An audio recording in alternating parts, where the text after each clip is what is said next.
Wow. Before you leave a comment that's like, I always miss the stream. Why don't you do it at the hours that I'm awake? Well, this time I'm doing it at the hours that Lapusha is awake. As an Australian.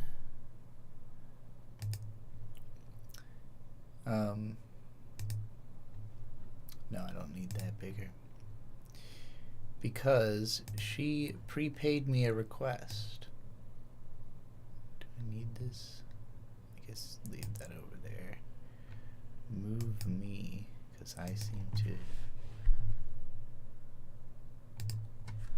wait for people to show up. I'm only really expecting Lapusha to show up. Oh, hey, Elaine's here. Hello. And Ulamu Ui's here. Hello. Alright. It won't just be me and Lapusha here.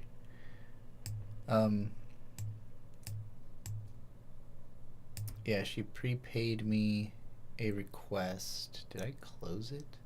Like a fool? Hold on.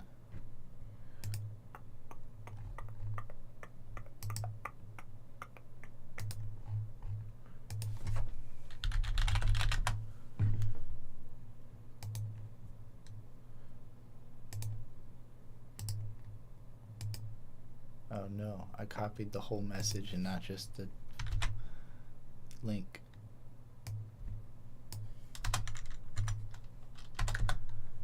Two articles came out recently. Okay, this is like a nearly hour-long video, and I got paid accordingly to watch it. So, excellent connection. Let me check my audio.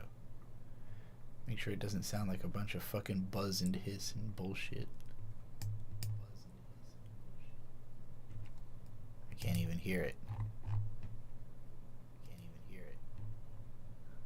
Hello, hello, hello. Sweet lime juice 80 on Psycho. As soon as I see Lapusha in chat is when I'm gonna start reacting to this video. Okay, it sounds good. It's a little buzzy and I'm quiet, but not too bad.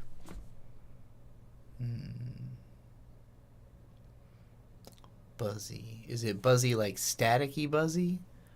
Because I might have to unplug some stuff to fix that. I can also make myself louder. Notched up a bit.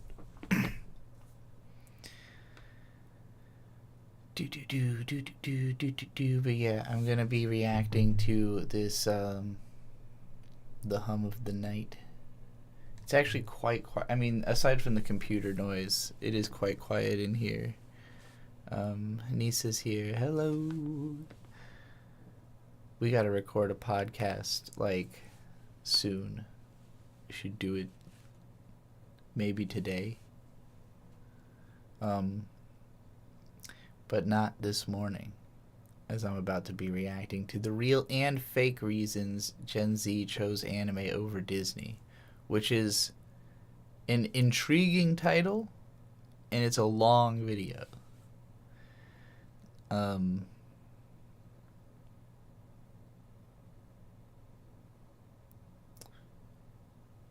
But it was paid for by Lapusha, so whenever she gets here, we'll watch it. We could do it today for sure. In that case, I'll just advertise it here. Nisa and I are gonna start up a podcast probably on the Nova Loves Music channel, where we talk about hip hop, and we're gonna start with an episode about homophobia in hip hop and how rampant it still is and has always been unchecked. How dodgy, like, even the most woke guys are about calling it out. You know, that kind of stuff.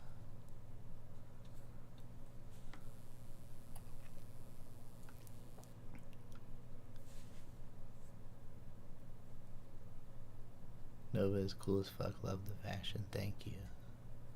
Like the stream, says your stuff is cool. That is good advice. Always good advice. not that I think this specific channel has like any growth potential. I pretty much just use this to do reactions to people, like to the guaranteed audience that I know is there, even if it's not that many people.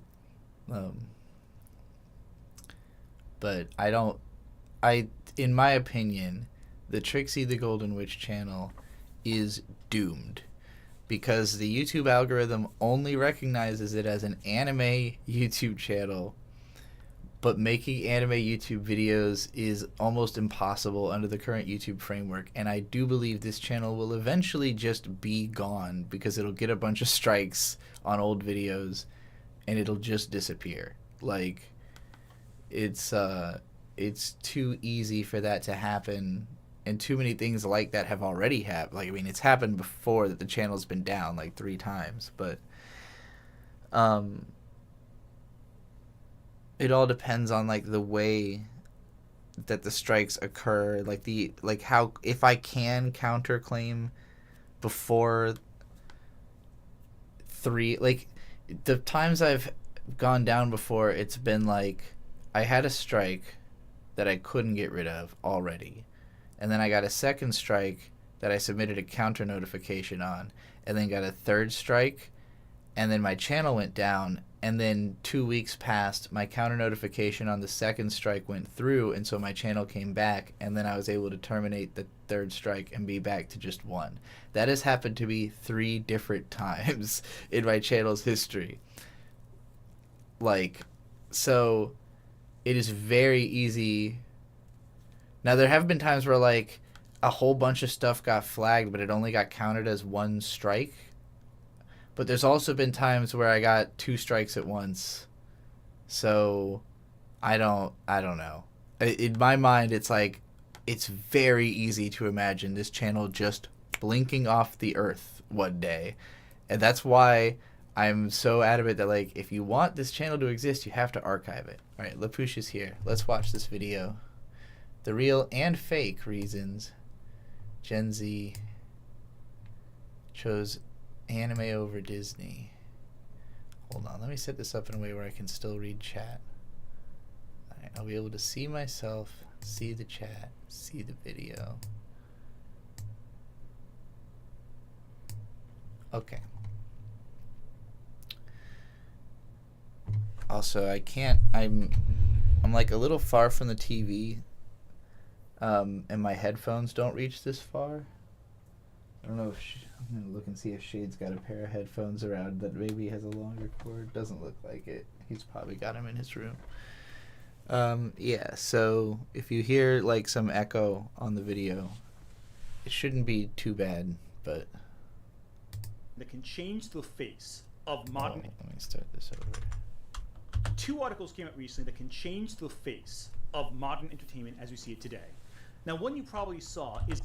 So, yeah, let's get the closed captioning on, because I don't know what his accent is, but it took my brain a second to click what he was saying. 2 articles came out recently that can change the face of modern entertainment now, as what we you see probably it today. saw is a Thank you, Variety Elaine. article that explains that Disney is looking to expand its outreach towards Gen Z boys aged roughly 13 to 28, because Disney's recent content has not hit that core demographic as hard as they'd like.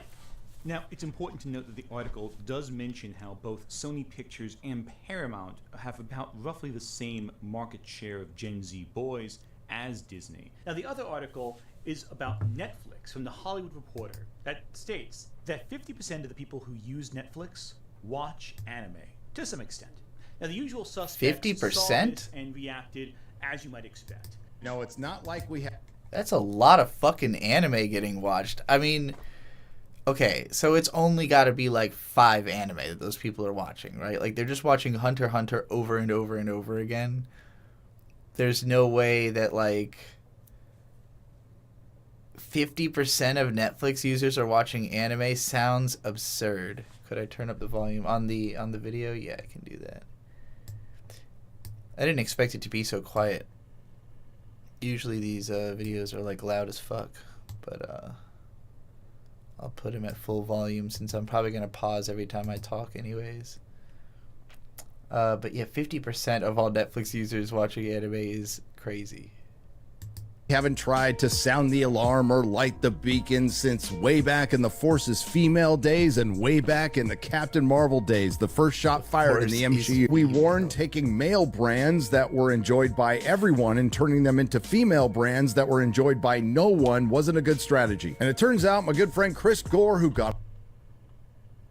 Hold on. I feel like I'm already getting loaded up with political perspective here. So, like, I don't think that, like, the Star Wars movie, like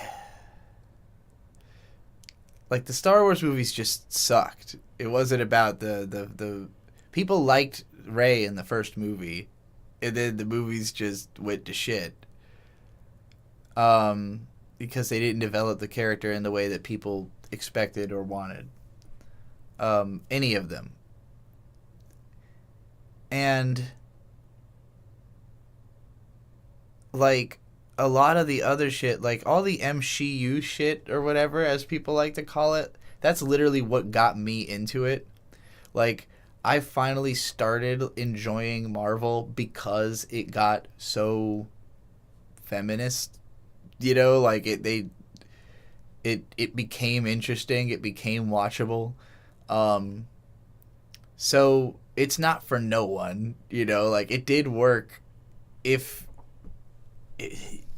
Like I would have thought that Disney, being a brand that was mostly very feminine in the first place, you know, would have felt like they needed to make Marvel less of like a boys thing to fit in with their brand, you know?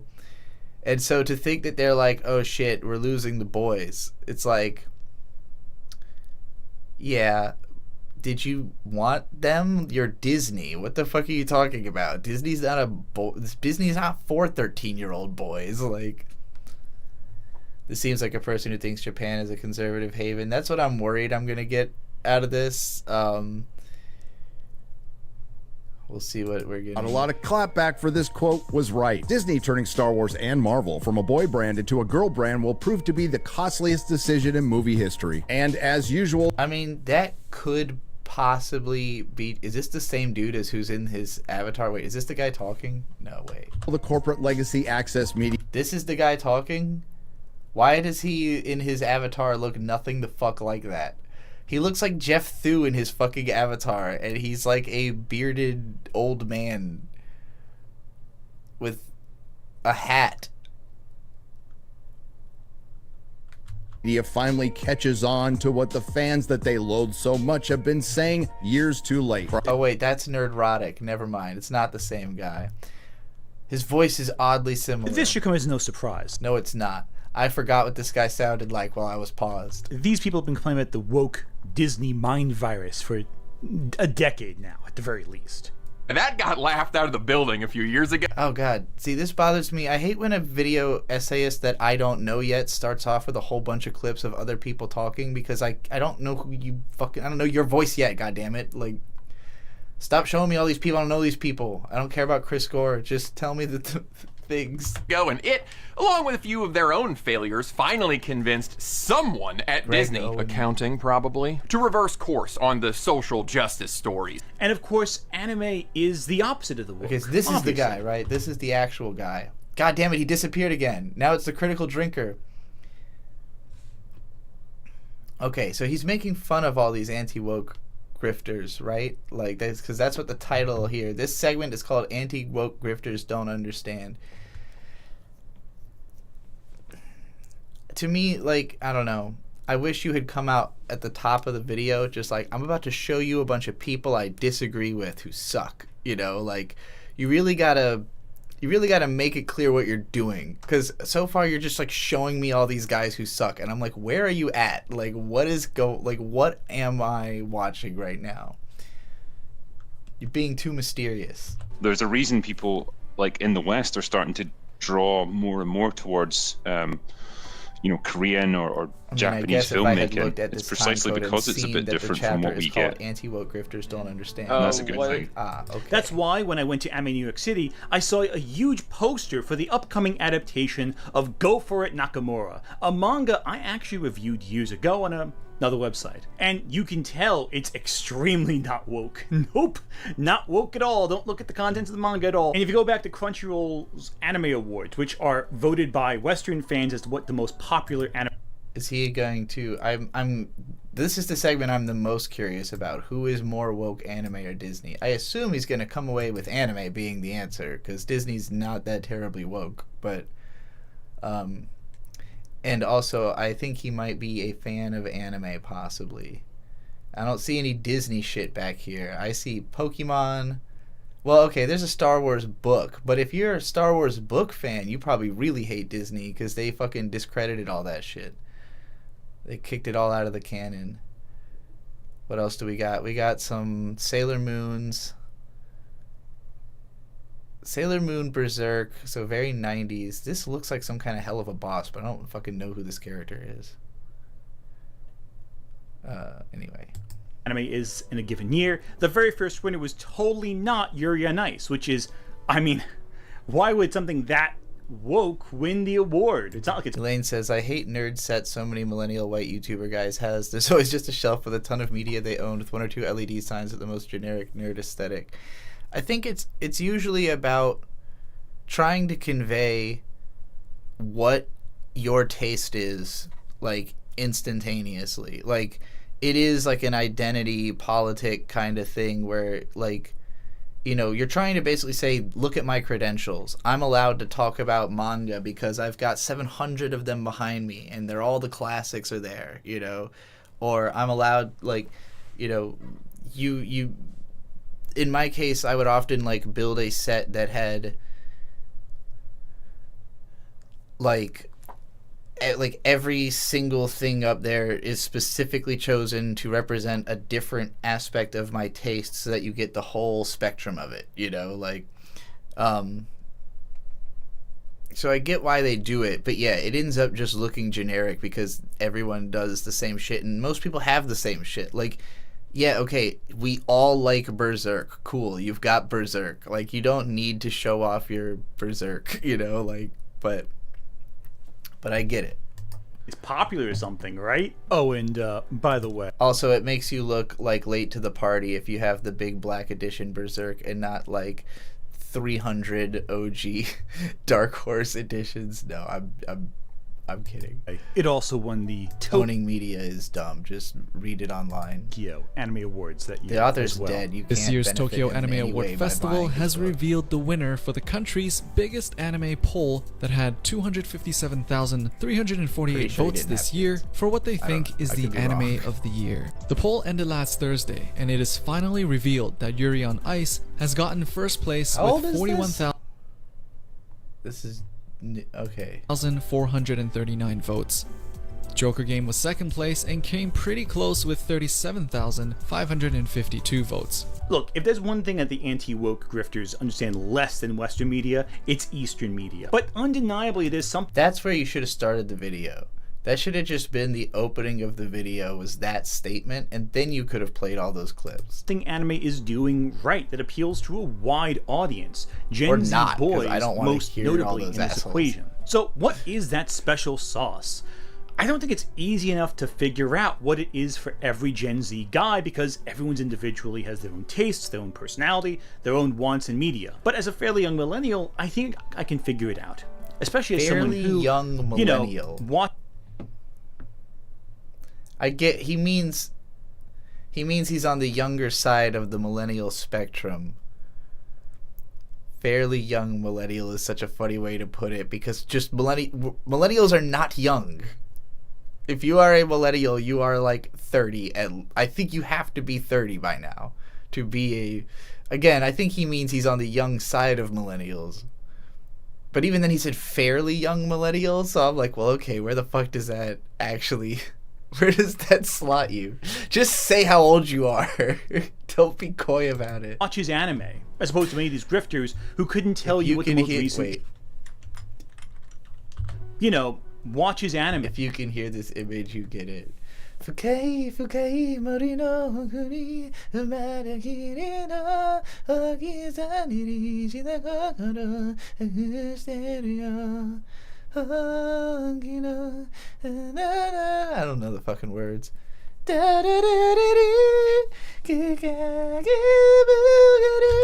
opposed to many of these grifters who couldn't tell you what the most recent Japanese film they've seen is. Yeah, what is the most recent? Yeah, so like I would have done this video where I would have been like, this is Inuyasha. Anime's always been for women, and then that's the video. Japanese film, or at least entertainment that even you enjoyed boys so far. even boys anime has always been for women. What am I thinking of? See, a lot of them would be older ones, like Old Boy, for example. I really enjoyed that one. I know it's not Japanese, but yeah, probably stuff like that. Crouching Tiger, Hidden Dragon, I really like that, and it's like Chinese, I think. Now, first thing I will say right now, anime is a medium, and as such, there are a lot of great anime and a lot of bad anime. I assure you that isekai slop anime, which, while widely popular, is undeniably of a lower quality choice than your for average isekai slop blockbuster. anime. There's a reason why, despite hundreds of anime coming out every single year, you usually only hear enthusiasts talking about 15 or 20 different shows, and usually only for while they're airing. Even though they both came out in the same time. 15 to 20, I mean, yeah, that's probably how much, but like, damn, I would feel spoiled if 15 to 20 anime I enjoyed came out in 1 year. I'd be like, this was a fucking phenomenal year for anime. This is crazy.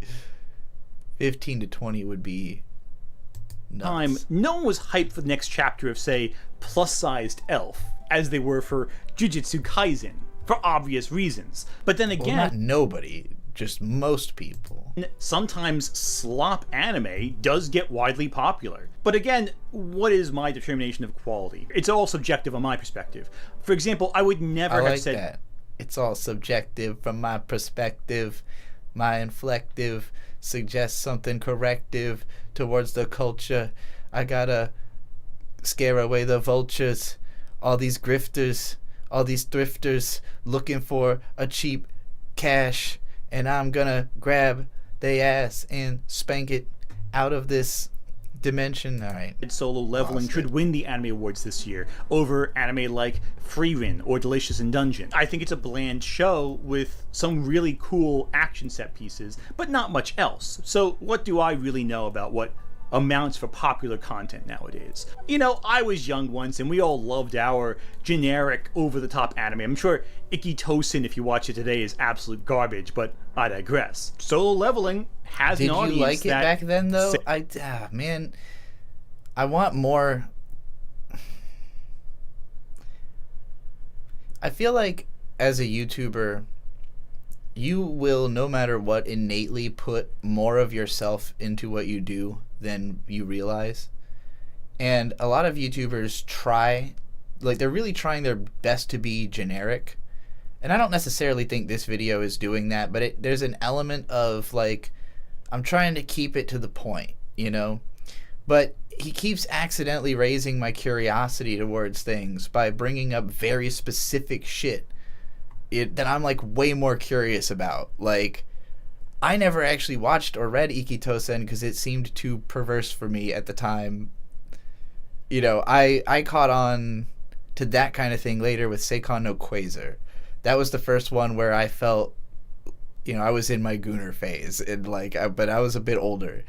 Ikki Tosen was like foreboding to me as a teen. I was like, oh, there's like too much obvious nudity and sexuality to this, But I remember people online who wrote about it who convinced me that it was actually good. It's like Romance of the Three Kingdoms in high school or something. Like, again, I never watched it, but I know there were people who legit were like, no, Ikki Tosen is good, And that's how I feel about Quasar. And like, I am curious, like, if I watched that today, would I just be like, this is fucking filth, why am I watching this, But it was pretty fucking entertaining at the time. Say the most recent Marvel film doesn't have. And there's something to that. There's some mechanic to why these shows are so popular. And I think it's important to note that a lot of anime production studios are marketing their anime to an international audience, and many anime creators have bemoaned how corporate oversight has forced certain anime to shift gears to appeal to an international audience. Though before anyone comes in and says how anime is being ruined by the West. It's funny to hear that, though, because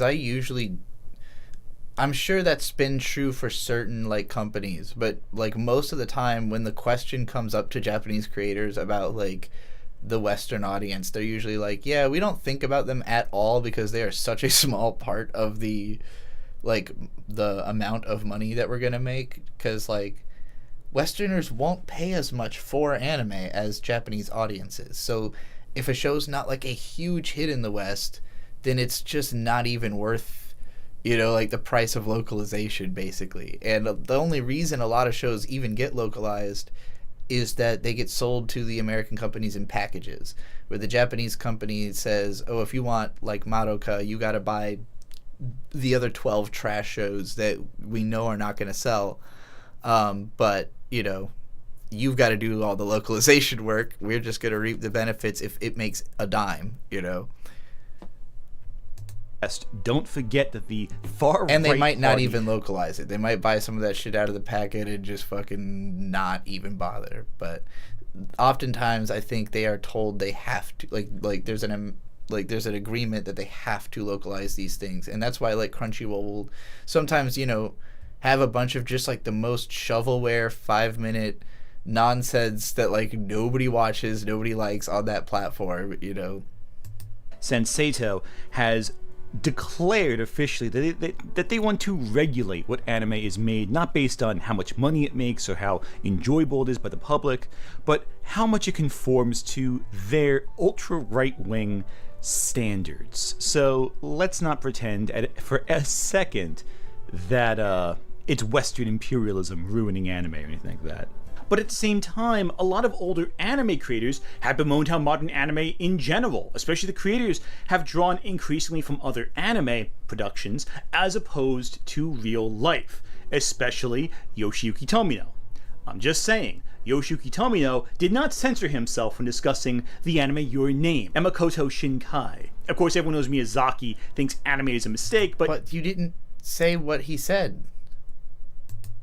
I think Tomino's comments really illustrate the core issue that the older generation of anime creators have with the modern generation. And that's also not to say that older anime creators don't like modern anime. Recently, Hideki Anno and Eiichiro Oda both gave some early praise to the manga in Shonen Jump, Akane. He did not say what Tomino said.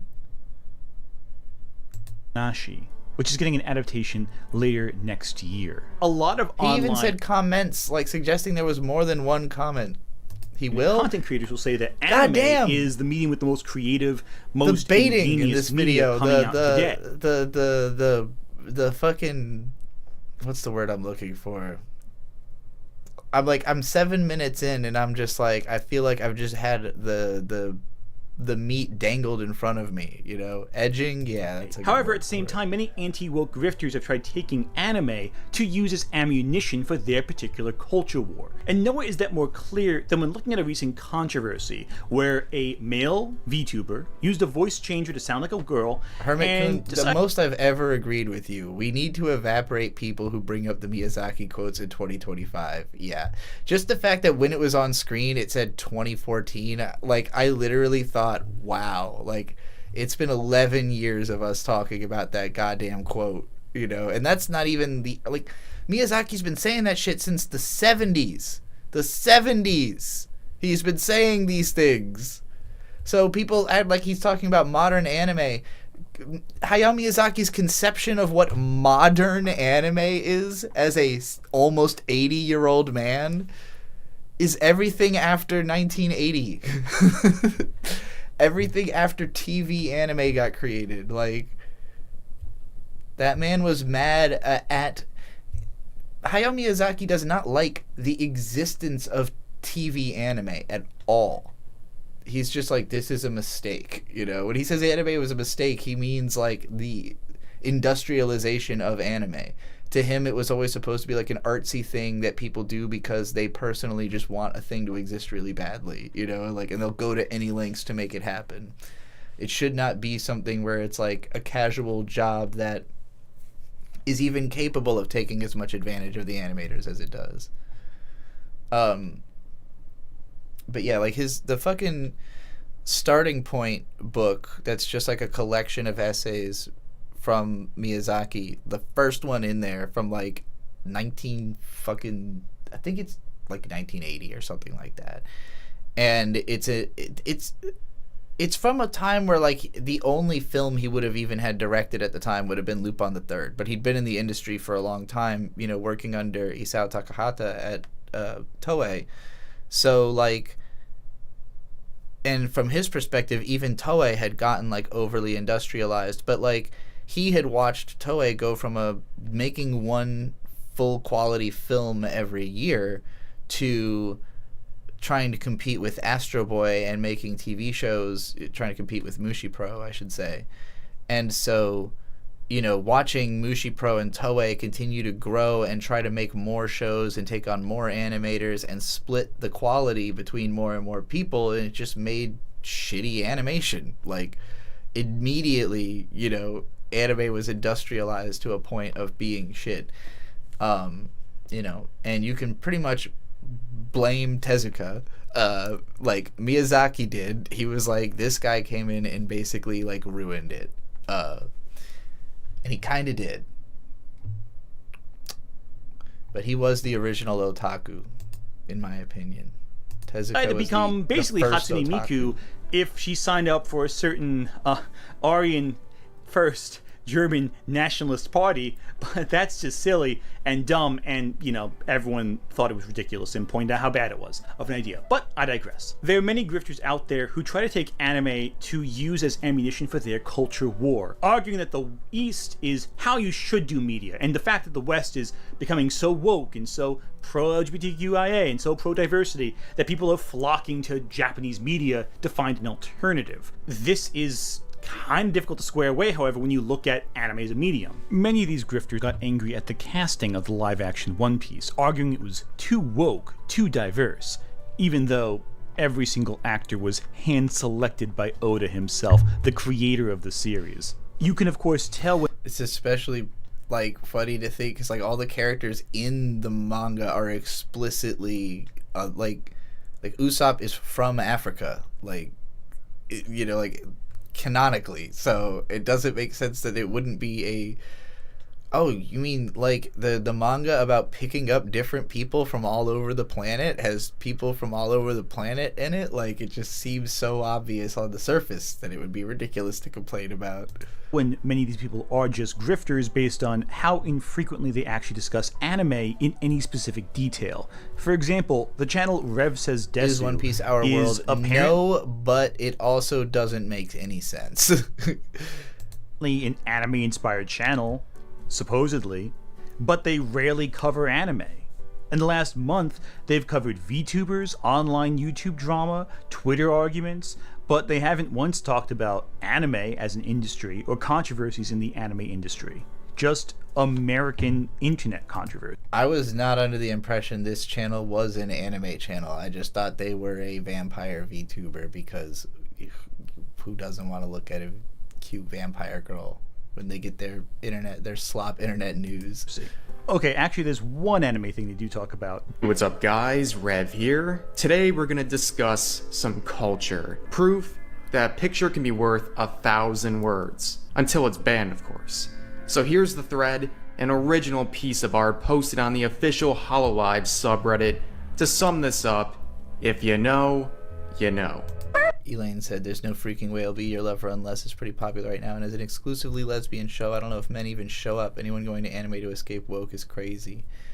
I mean, yeah, and like, it's just, they have a different woke too. Like, Japan's woke is, I think that, like, the fact that Japanese woke and American woke are not the same causes a lot of, you know, like, where something that is Japanese can be woke and still look a little bit conservative through an American lens, and so the American conservatives are like, look, it's conservative, and it's like, no, it's just Japanese woke, you know, like it's a little more subdued, a little more chaste, you know. the characters already had blue hair from the fucking start, so I don't know how anybody thought that anime could pass for conservative, but, you know, whatever. Perfect. A lot of the conflict has centered especially on anime dubbing and localization. But the argument that Western influence is changing anime to fit our Western local standards. When localizers constantly push their own political propaganda into the pieces of content they're supposed to be working on, yeah, I'm not going to be sitting here sympathizing them when they lose their jobs, and that is exactly what is happening right now because Crunchyroll is going through a ton of... This is the manner of speaking where you're like, as long as I don't stop talking, I'll sound smart, but it sounds like she's flying by the seat of her pants, like trying to talk that fast. Like she's literally talking as fast as she possibly can, but she's like, I gotta do it. This is my bit. I'm like the smart redhead, you know. Layoffs, and recently there was a big AI blunder controversy where we found out that localizers are actively being replaced by ChatGPT. This is, of course, a big misunderstanding of how localization as a process works. Localization often takes words and terms and ideas from another language and alters them to become communicable to the general audience. It can be very difficult sometimes to communicate certain ideas and concepts to an American audience without changing a few things so it's more palpable. Grifters will take this and say, oh, well, they're changing the script to make it more westernized, when that's not really the case. When it comes to localizers, it really is hard for me to sympathize with them. Over the years, they have taken some amazing pieces of content Canadian. and completely butchered them so they can push their own... I was like, what is this accent? And then it dawned on me. Canada. Why are so many conservative grifters Canadian? It must just be because they don't take the politics as seriously. Like they just see it as like a funny thing on the internet, whereas Americans are like super fucking serial about it, you know? But the Canadians are just like, this is hilarious. Like, let's pretend to be conservatives. Own personal political ideology into this content, and then of course they feel high and mighty, they feel like they've got the power, they feel like they're untouchable, and then they do it to several projects, and now it seems that they're getting a little bit of what they deserve. They're making foreign concepts palpable and understandable. That way we can communicate ideas that may not be immediately communicatable in that sense. For example, certain forms of Japanese comedy, certain historical figures, certain puns and wordplay jokes that just don't translate well into English.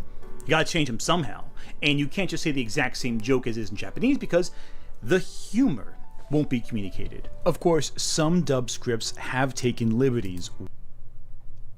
This video is very disorganized. Like, I kind of feel like he's just pulling random shit that these grifters have said that like reveal them to not really know that much about anime, and then being like, well, see, this is how it actually is in anime culture. But it's like all of it's so anecdotal and random, you know, like there's not like set topics or like a through line other than look at this is wrong and this is wrong and this is wrong, you know. It's very like and then kind of like writing.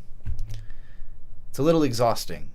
I feel like we've watched 11 minutes and I don't feel like I've gotten a lot of point. Like all the point has been is look, grifters, and I'm like, yeah, of course. I'm really curious about this part back here.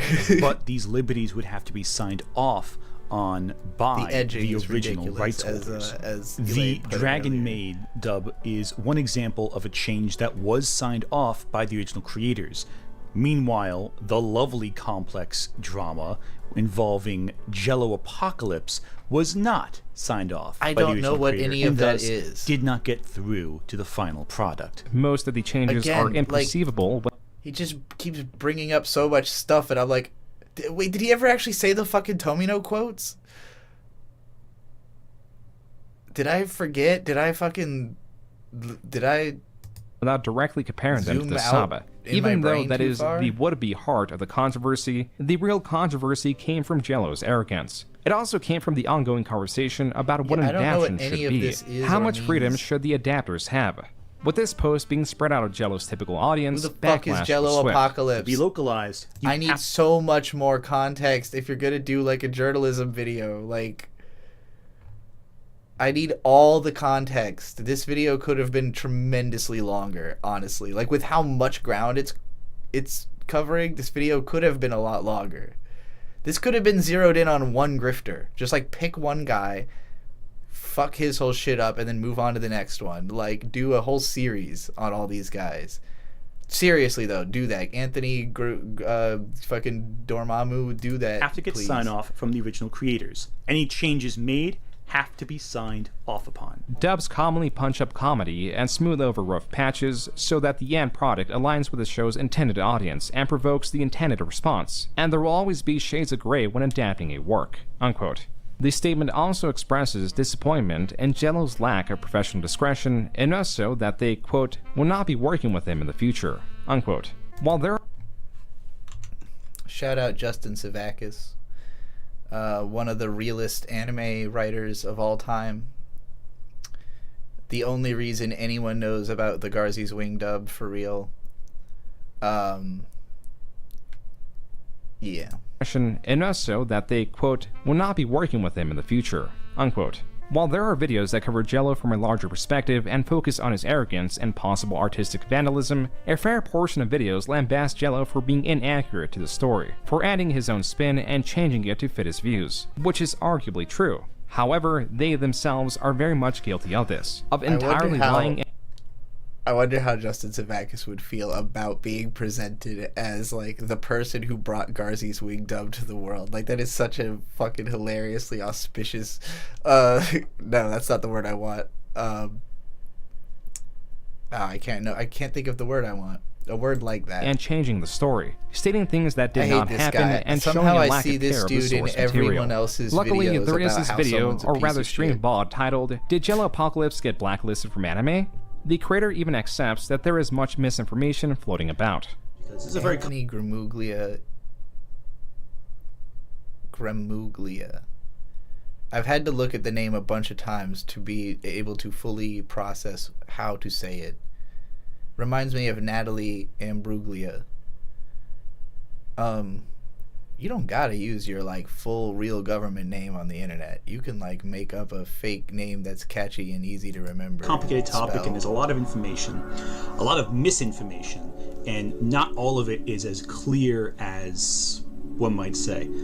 Discotheque and Sound Cadence confirm all of the scripts that Jello worked on were then revamped by a head writer, by supervisors, by Discotheque, and ultimately by the Japanese licensor.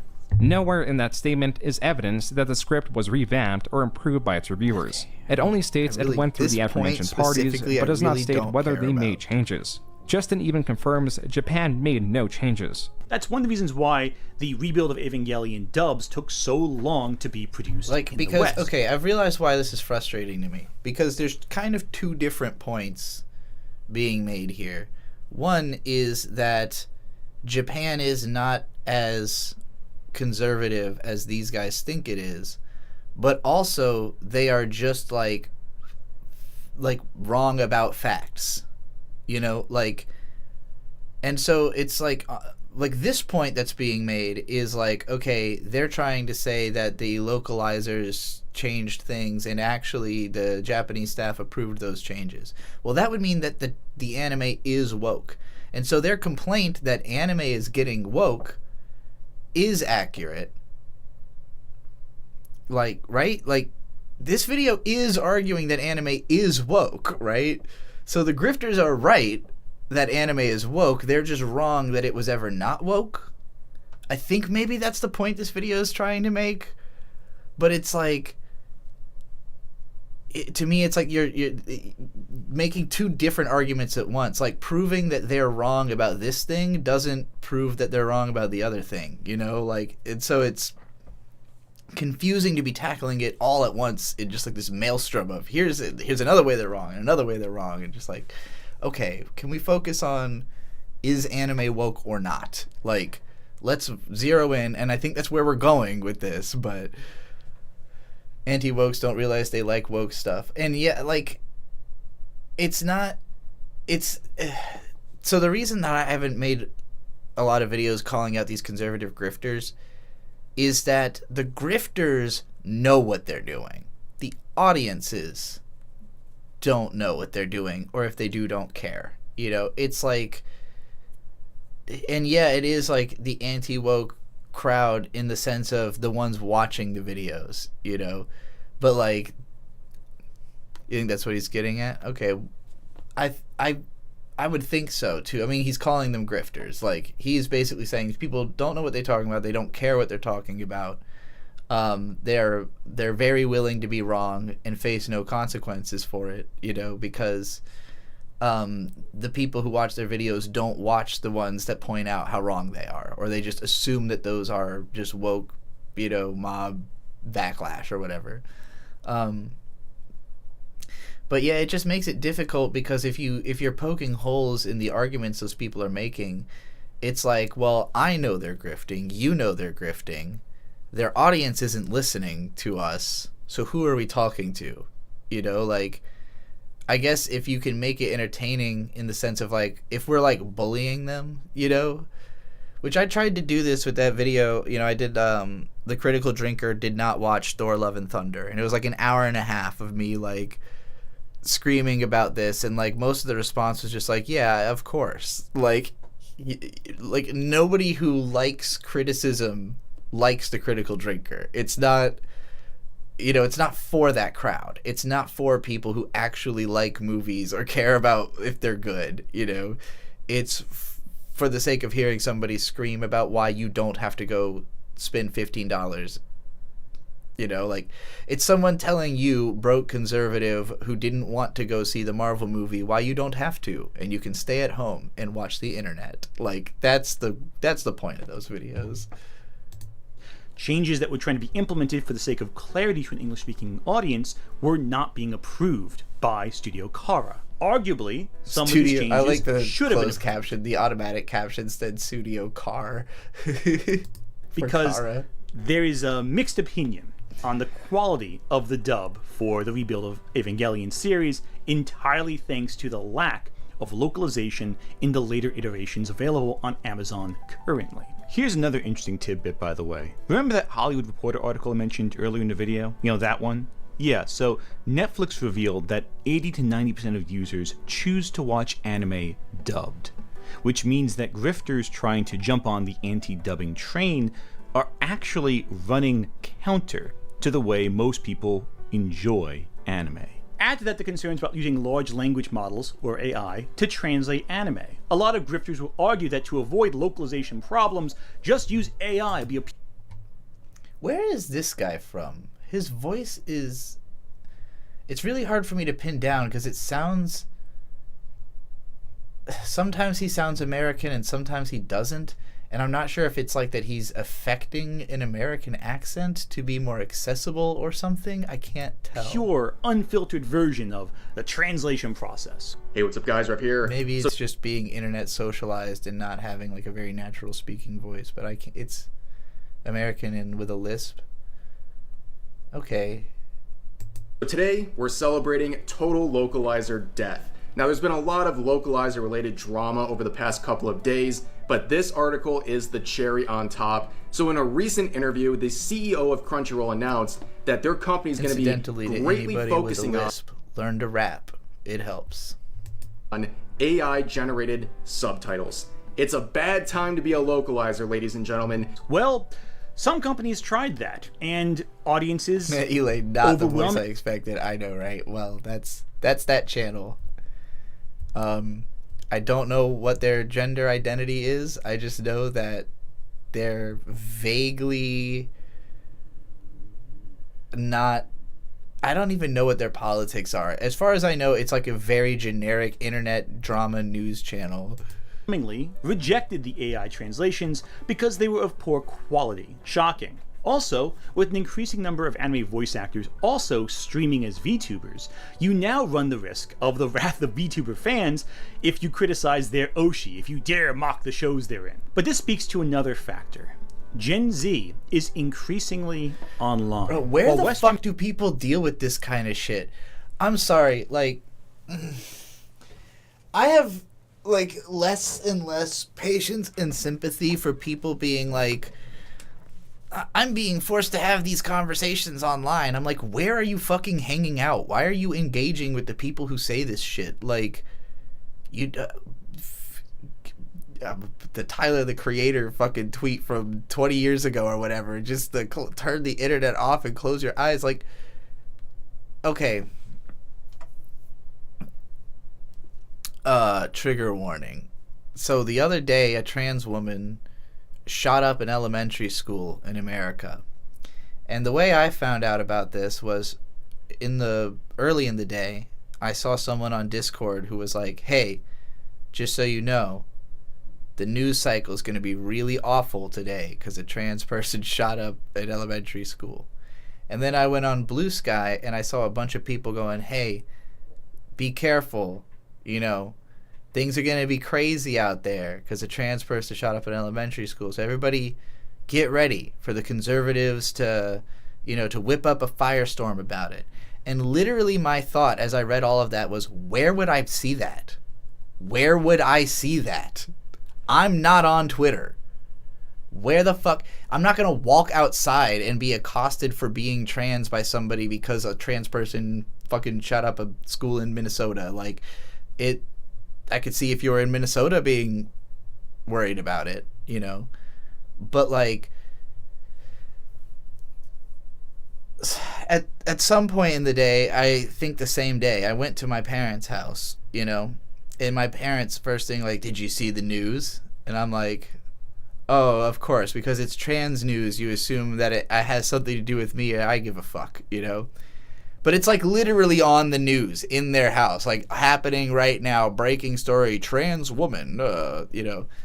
And, you know, my dad is doing what he always does when a shooting happened, trying to puzzle out how it makes sense. I just don't understand. I guess I'd have to read the manifesto. And I'm like, they killed a bunch of people. They're a psychopath. That's what it, like, some people can't control their emotions. And when they feel pushed into a corner, they do violence, you know? And if you can't tell who those people are before they do the violence, you're not going to be able to do anything to prevent it, you know? And it's the same case every time. It's not, none of these people are fucking unique. They're the same fucking clone stamped, you know, outsider with anger issues. That's who shoots up a school. Like, whatever the circumstances are beyond that, it's the same fucking psychological rubric, you know? The person was a Nazi, but the news never mentions that. Of course they wouldn't. Of course it's a fucking trans Nazi shooting at an elementary school. Look, these people are, they're always everything, right? Like, it's people with like a chaotic mind who cannot figure out what reality is, and then they just become all things and self implode and blow up on a, you know, on a place. My point is, though, that I only heard about this event through being warned about the consequences it would have for me through, you know, people on my Discord, people on Blue Sky, and my parents being like, look out, you're going to be in danger, or you're going to be in uncomfortable... I don't know. Where would I fucking have found this out if the people around me weren't consuming news? And I'm like, why are you doing that? You know, why are you putting yourself in the crosshairs of learning this kind of thing? You know, like, I would never have heard about it. I literally would never have heard about it if it wasn't if it hadn't been a trans person. Like, I would have not known a school shooting happened that day. They happen all the time, as far as I know. I don't fucking watch the news. I don't look at Twitter. I don't go to places where people are gonna say things that piss me off. I don't understand why people do, you know? So, anyway. Media keeps trying to come to YouTube and TikTok. Many noteworthy anime content creators are going to Eastern media at the very source. Recently, it was announced that noteworthy anime YouTube critic Giguk, or Garnt, was writing a new original anime production called anime YouTube critic. And it's coming out in September of this year. And you know what? It looks pretty damn good. And obviously the fact that a well-known content creator is attaching his name to it is going to give this particular anime a boost in publicity among Western audiences. Yeah, that's how it got validated In addition, to be created. Bond's dub was recently announced, and a lot of familiar faces were announced alongside the production. Sea-Dog VA is the ADR director, and Sitsnap, Legit Garn's thought he said real-life wife. Gigadog for a second. It can't be helped. We've been joking about her name sounding like Giga for a few months now. Is one of the main voice actors in the show. Whether this was done because these are people familiar with Garnt or because they're names that draw attention in the YouTube sphere as periphery to the whole Trash Taste podcast is up for debate. But it's clear that it is part of the show's appeal to Gigak's YouTube audience. But again, that lends to the idea. VTubers, lore video essayists, reviewers, content creators of anime are more attached to the mechanics of the industry than ever before. Many have direct communication with industry veterans. Many are representatives of companies involved with producing and localizing and distributing anime, including Crunchyroll, which has direct ties with Sony. And while we can sit here endlessly to discuss the dangers of this kind of move, how this might impact how certain shows get promoted, what have you, and the quality therein, it's undeniably that Gen Z audiences... This is just a writing tip.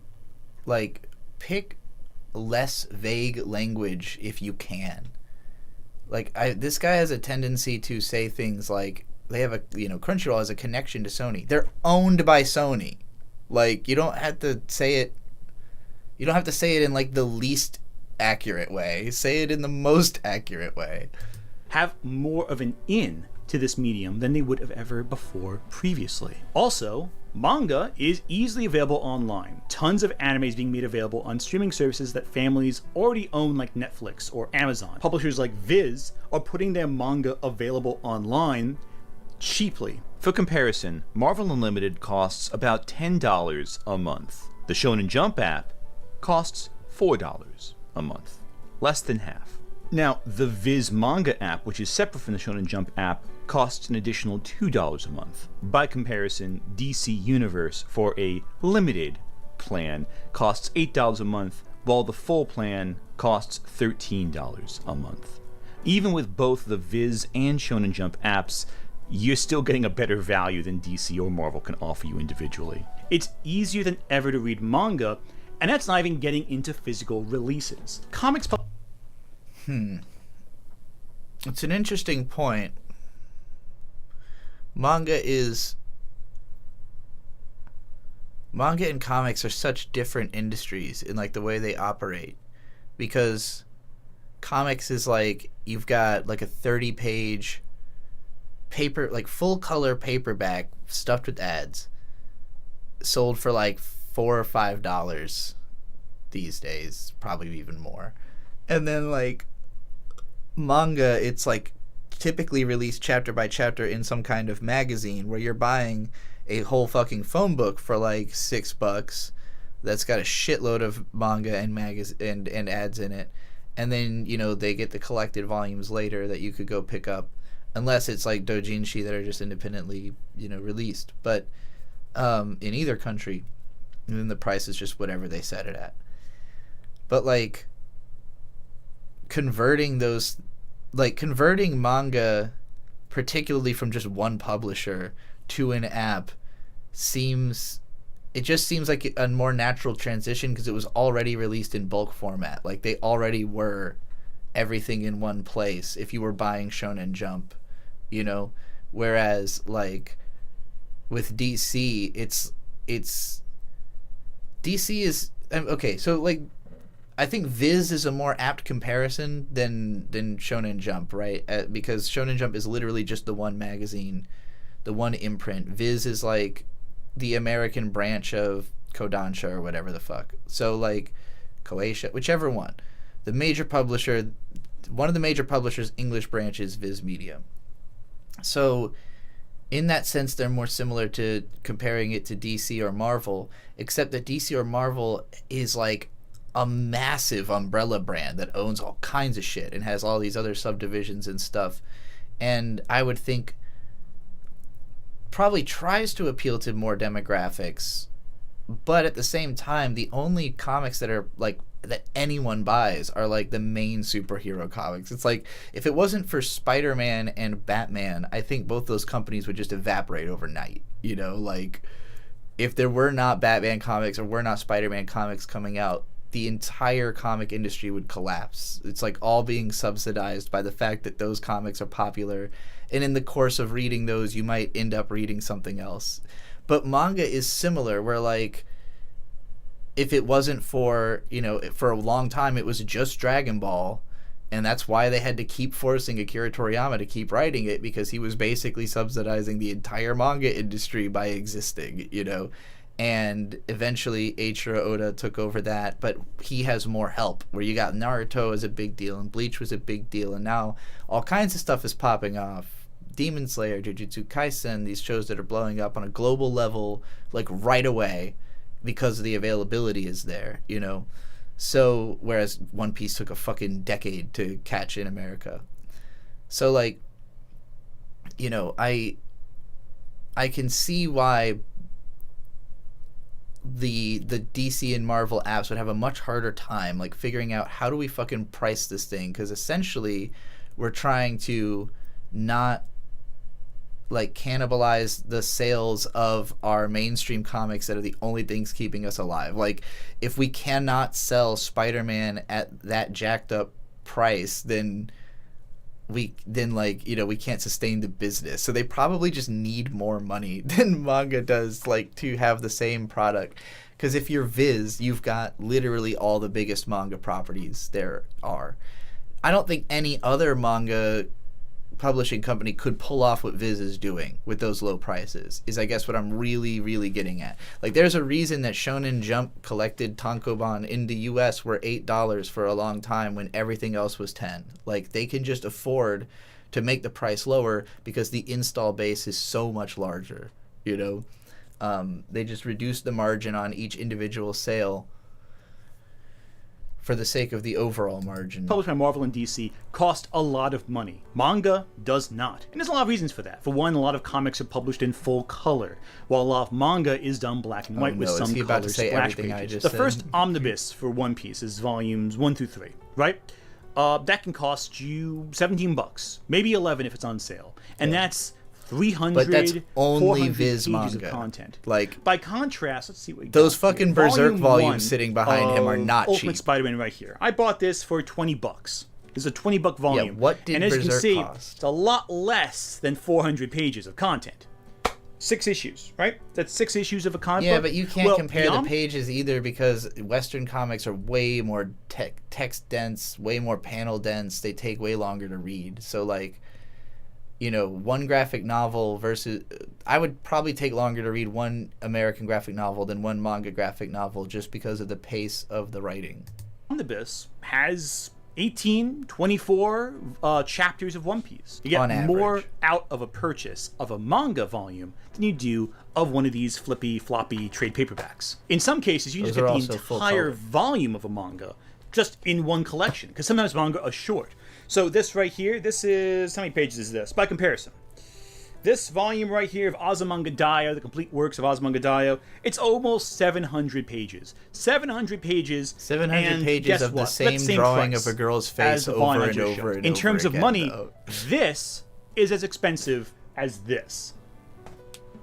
I can't imagine why kids don't buy these, but buy these. You know what I'm saying? But also another important element, manga volumes are numbered. Where do you start if you want to read One Piece? You start at volume 1, then read volume 2. Maybe you get an omnibus that collects volumes 1, 2, and 3 together. Where do you want to start if you want to read Dragon Ball? Well, you start with volume 1, then you read volume 2, then you read volume 3, and so on. I do think, as a kid, you would probably want the bigger book. At the same time, I think you're just really determined by aesthetics, you know, like... It's such an apples to oranges comparison to me to compare Spider-Man versus Azumanga Daioh. Like, they're just not even for the same... I mean, not to say that the same people couldn't enjoy both. I'm sure plenty of people enjoy both Spider-Man and Azumanga Daioh, but, like, demographically, they are not the same, you know? So, you know, I'm wondering... Like, I do think that American comic books have taken on such a, like, weirdly... like austere presentation because they are trying to be shelf candy for the nerds, and like kids don't care about the way it looks on a shelf. They care about just like, you know, the content of the book, and especially, yeah, if there's more content, I think they'll be more drawn to it. I just don't think that somebody's like standing in the bookstore and like picks up that Spider-Man, flips through it, and then picks up Azumanga Daioh and flips through it and goes like, I'm gonna pick up the Azumanga. Like, I think those people are in two different sections of the store, but I could be wrong.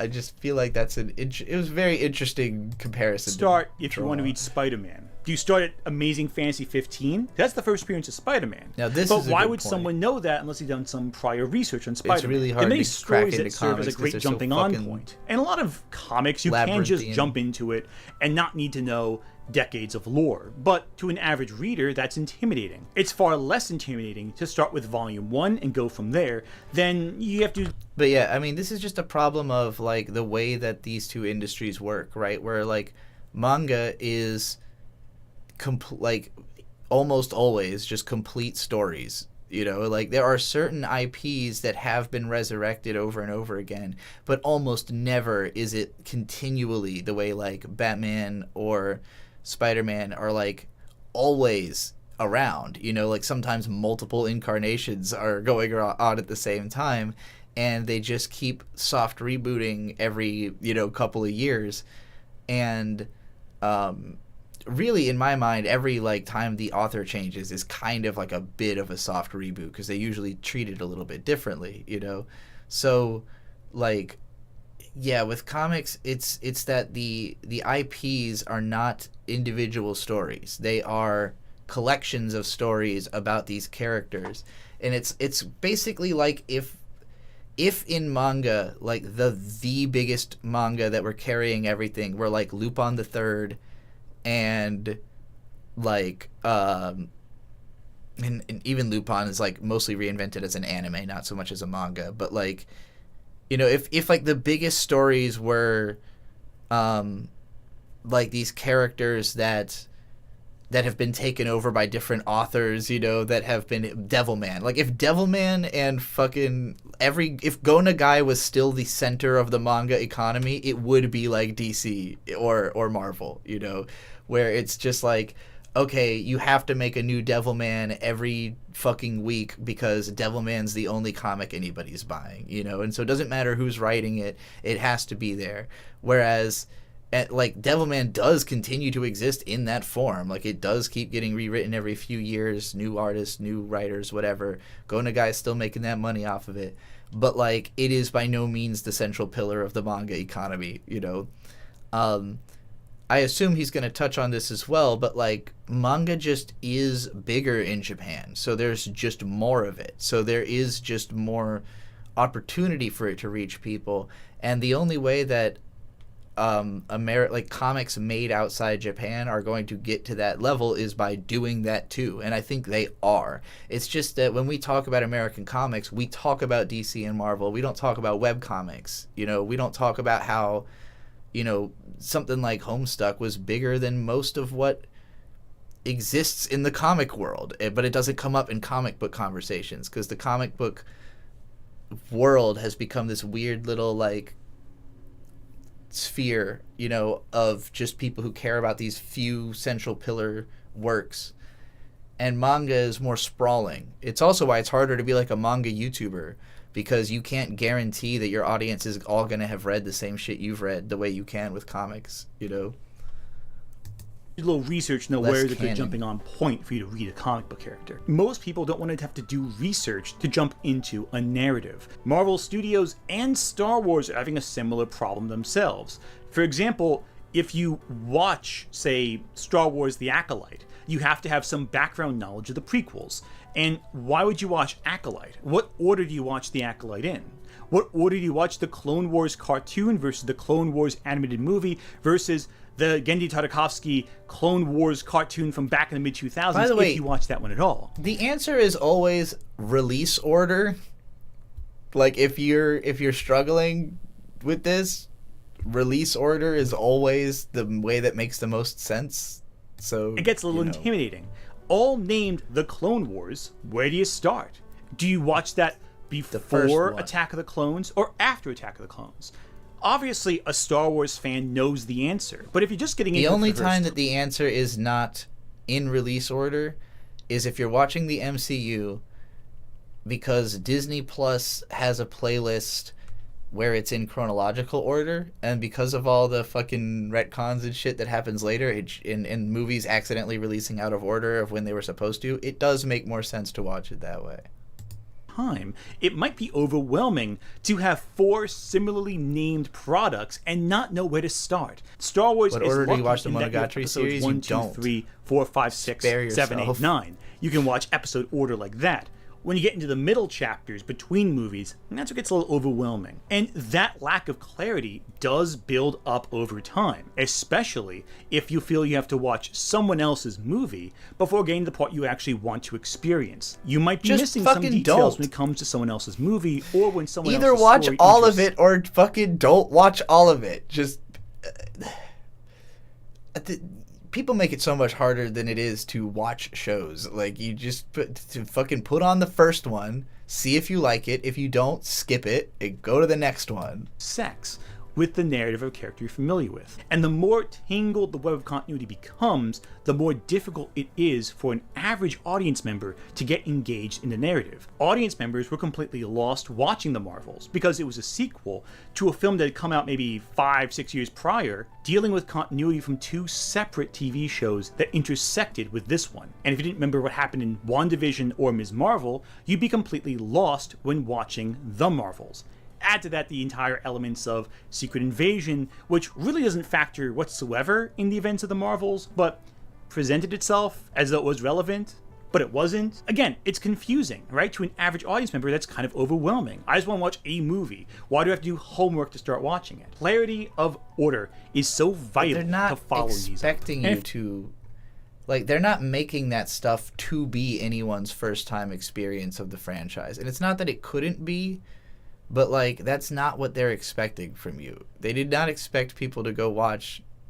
And, like, some of those shows fail because they are literally, like, going too far, I think, with the expectation of what people are going to want to see, you know? But, like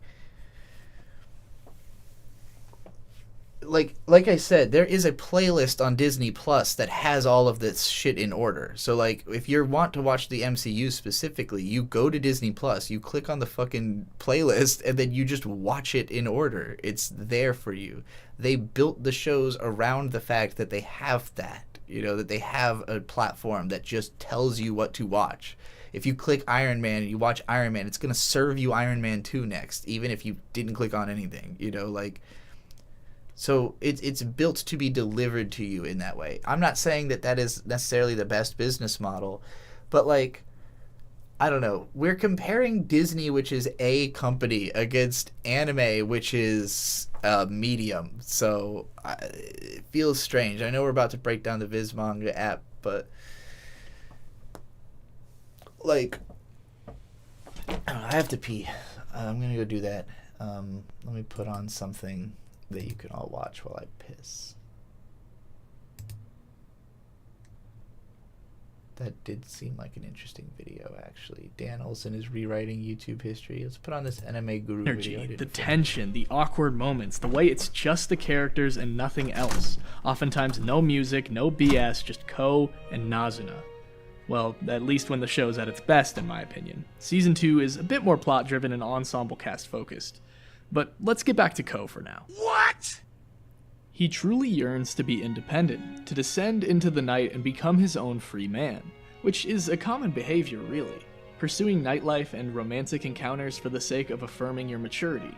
But it's very ironic, considering the amount of trust you put into others when pursuing something like intimacy, which Ko must do to fall for Nazuna. It really can stir up such intense emotions that can totally overtake you. People lose control all the time. I saw a horrible video the other day. There was some dude who was so overtaken by hubris that he tried to clear a monstrous puddle. A perfect visual metaphor for just how stupid people act after getting a whiff of alt pussy. Sucking blood in this series is explicitly both for feeding and reproduction per the words of Nazuna, so the sexual metaphor is loud and clear. Vampires draw in their prey with their intoxicating allure until it puts itself exactly where the vampire wants it. They sink their teeth deeply in... Yeah, okay. The newest season of Monogatari is perfect vampire media. I think that comes up in this because it's the same director as Monogatari.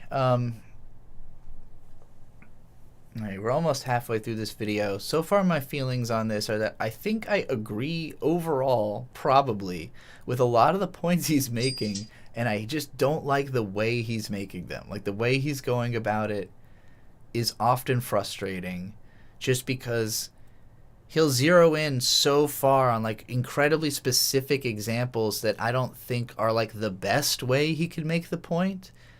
And then sometimes he'll just, like, bring up some shit and then just kind of brush past it and not really explain what he was talking about because he thinks I'm going to know, or, like, that I'm...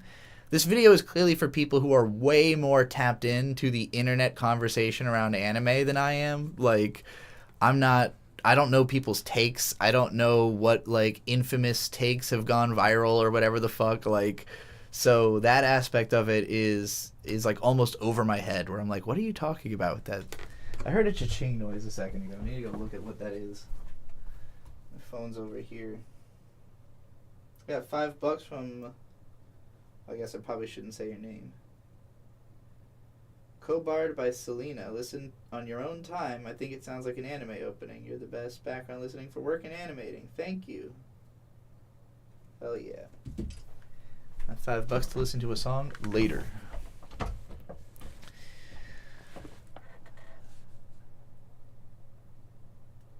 I was in your Discord server. Now I am not. Well. I ain't watched Monogatari in a while. Do you gotta rewatch the whole series to understand the new season? Just don't. You don't have to watch the Monogatari series. In fact, it's the ease in which the app is available that I think lends to the other factor. Anime has always blended well with online culture, and with Gen Z being increasingly more online, that means the connection between anime and general audiences becomes tighter and tighter. Lore videos, general seasonal anime videos and reviews, anime-inspired content is just more accessible than comic book-inspired content online. Manga was available way sooner. Like, all that online. lore videos and shit exist for comic books, too. Fucking Bird watches all that shit. He'll watch the lore video on any fucking piece of media that exists that has a lore video. And I've definitely seen him watching manga lore, comic lore, you know, every type of explained video. There's a pretty big infrastructure of, like, channels that just talk about comic books. Granted, most of them are conservatives, but, like, there's a lot. For the apps, it wasn't just that they're cheaper, they were available sooner. Western comics have always struggled with the online applications, and it shows. But look, we're talking about availability and accessibility. What about content? Does the content of anime make it better for Gen Z than, say, Marvel? Well, it's complicated, because anime is a medium. What happens in anime differs from series to series. Yeah. I think one factor, too, is that Western media is more franchise-centric, whereas anime and manga and manhwa my Discord have a life cycle. New shows come in, new manga come in, they have their run, and then they end. Some become classics, they're relevant decades later. Most don't. Meanwhile, Disney needs specific franchises to remain eternally relevant. Just ask them Marvel and Star Wars, they spent a lot of money buying and acquiring, and they got to make sure they get their money's worth out of it. And Disney, because of this, is increasingly afraid to make original IP. In part because a lot of the original IP is a safe bet, a safe starting point, and it doesn't really catch with the general audiences because it's just too safe. It's just too familiar. Meanwhile, while there are a lot of generic anime, especially in the isekai and romance genres, a lot of them are formulaic in a way where you can have an extra gimmick, something distinct, something interesting added on to make it stand out from the rest of the crowd, to some extent. I don't think that there's enough. I don't think it's that. Oof, that feels like he's trying to say that, like, Disney generic is more generic than anime generic. generically speaking, I just don't think that's true at all. But it depends on what anime you're fixating on. Like, if you're only talking about the really good or really interesting and really different isekai anime, then sure. But there's also really good and really different and really interesting, like, you know, Disney products. Like, I think there's at least a few, you know, like, but there's so much shitty generic anime that is not successful, you know, like, that's the other thing about this. We're looking at this like anime is successful over Disney, but it's like, what about the individual anime? Most anime are not successful. Most anime studios are not successful. We've seen so many anime studios emerge and then die immediately in the last like 15 years.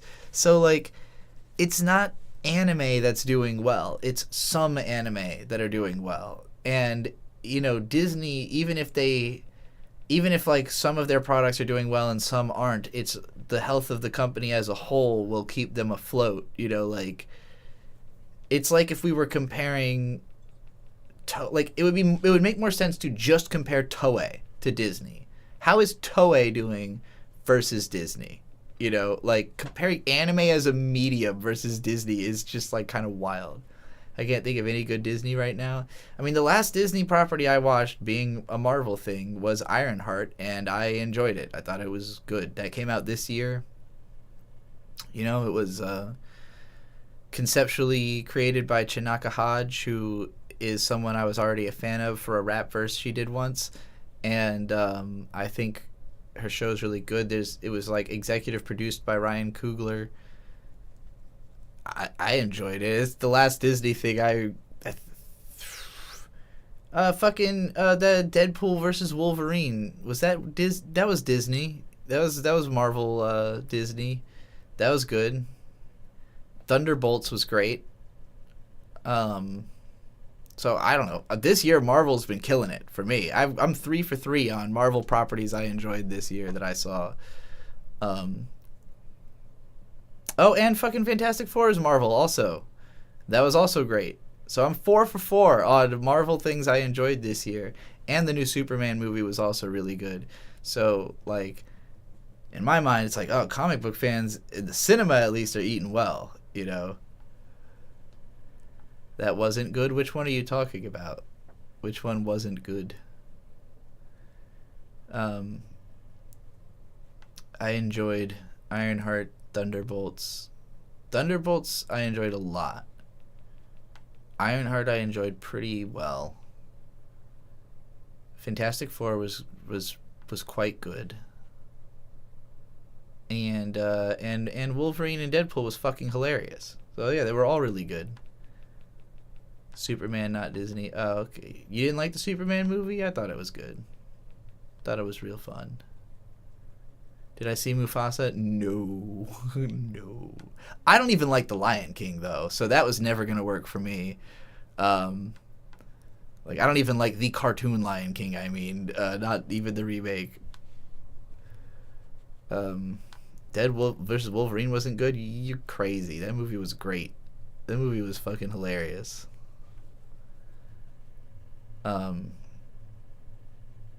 Anyway, back to this video. But another factor is that anime hits a wider range of genres.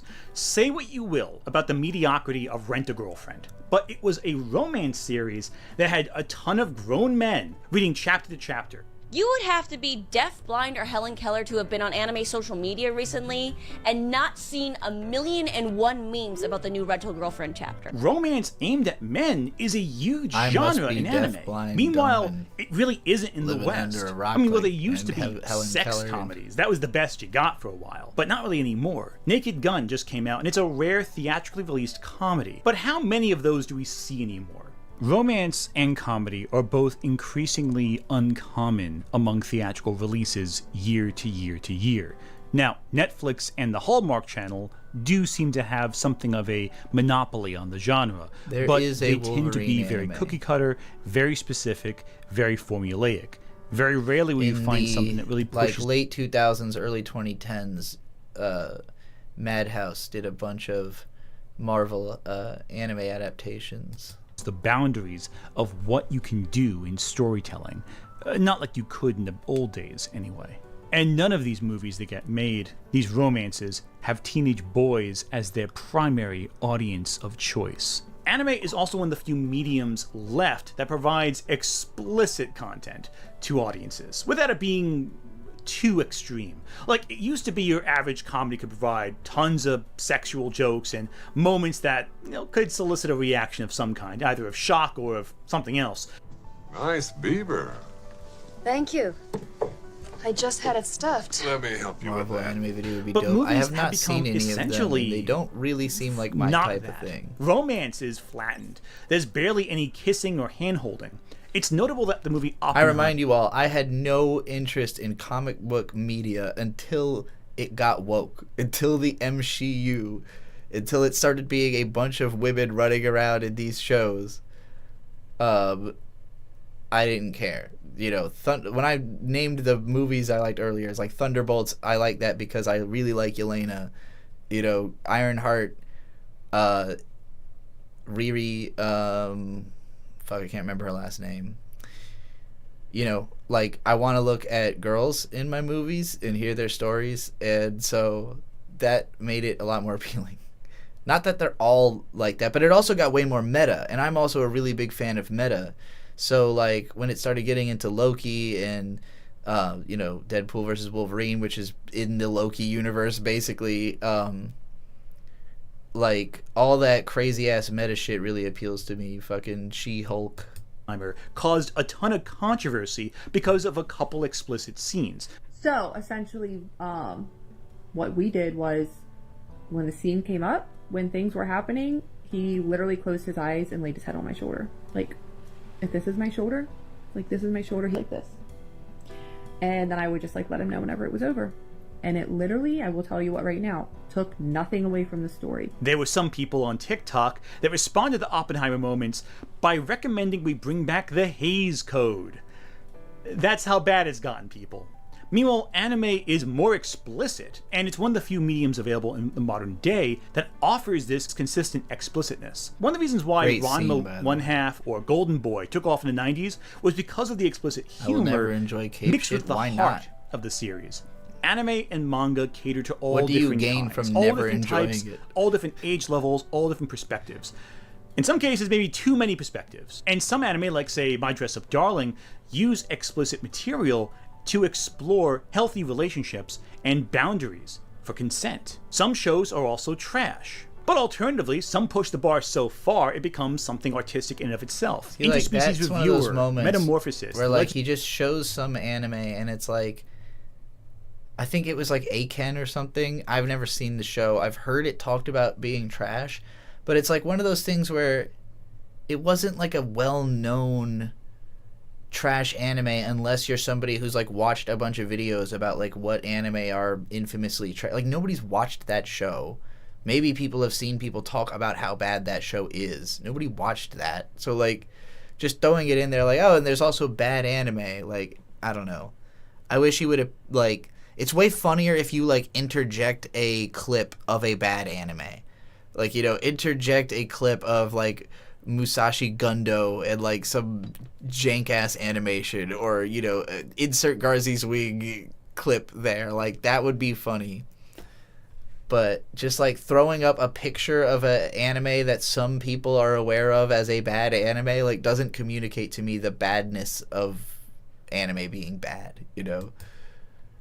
Of the Overfiend. These are works that are extremely explicit, but because of the nature of their stories, they're able to tell you something really interesting. Either a really good comedy using outrageous visuals to push the boundary way too far, to shock you, whether to use depraved horror to deeply upset you, to send a message about our society, or simply to communicate a cosmic horror story that makes mankind feel small and fragile. You couldn't do that unless you went to the extremes. I knew what all those images were, but I don't know if mentally you would connect those images to the things that he's saying if you didn't know what...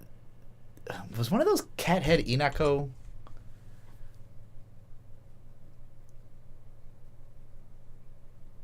Or is that Metamorphosis? That's the Metamorphosis girl, right? Okay. Similar stories. Yeah, like, I know it's somewhat famous as an upsetting manga, but, like, if you don't know this manga, I don't know that this visual being on screen for, like, 2 seconds communicates anything, you know? Or simply to communicate a cosmic horror story that makes mankind feel Okay, small that's and Urotsuki fragile. Doji. I know couldn't that do that's a that. story about demons destroying the world. But it just, like, that wasn't a clip that like, the apocalypse happens in that movie. Show, like, the world getting destroyed in Akira or something. Like, show something that communicates what you're saying, not just an image from a movie that is about what you're saying, you know? Unless you went to the extremes these stories went to. And it's not for everyone. In fact, it's really not, maybe it's not even for anyone. But the fact these stories are allowed to exist and thrive is something admirable in the medium itself. That we can reward extreme storytelling without flinching back, without drawing back. And these titles are not just relegated to weird, obscure movie trivia, but they're celebrated in some cases. Widely so, by mainstream YouTube critics, because of how outrageous they are, because of how much they push the bar. You can't get that with Western media. Not because it's too extreme for us. I actually have a physical copy of Metamorphosis that was gifted to me by one of the staff members of the group that brought it to America. I think that he wanted to make some kind of, like, promotional deal with me, but then his boss did not, and so it did not happen.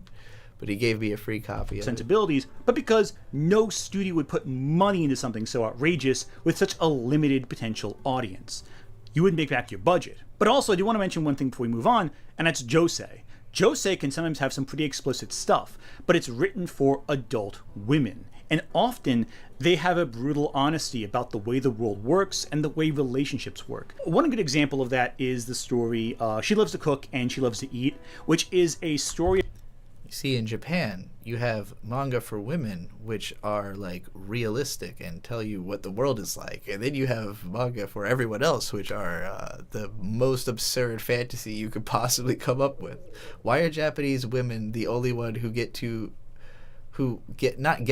the opposite of what I mean, who don't get to have fun? Why is every Japanese woman's manga is like, here's the real shit we're dealing with? Probably because it's a society that needs sounds like a society that needs some work on the women experience. So men are like, I'm going to go to a fantasy world and beat up all the monsters and get all the girls. And the women's manga is like, I am going to work at an office and be stressed. About two women who bond over, well, you saw the title, you can figure it out for yourself. And it explores a lot of societal fears of conformity when you simply can't.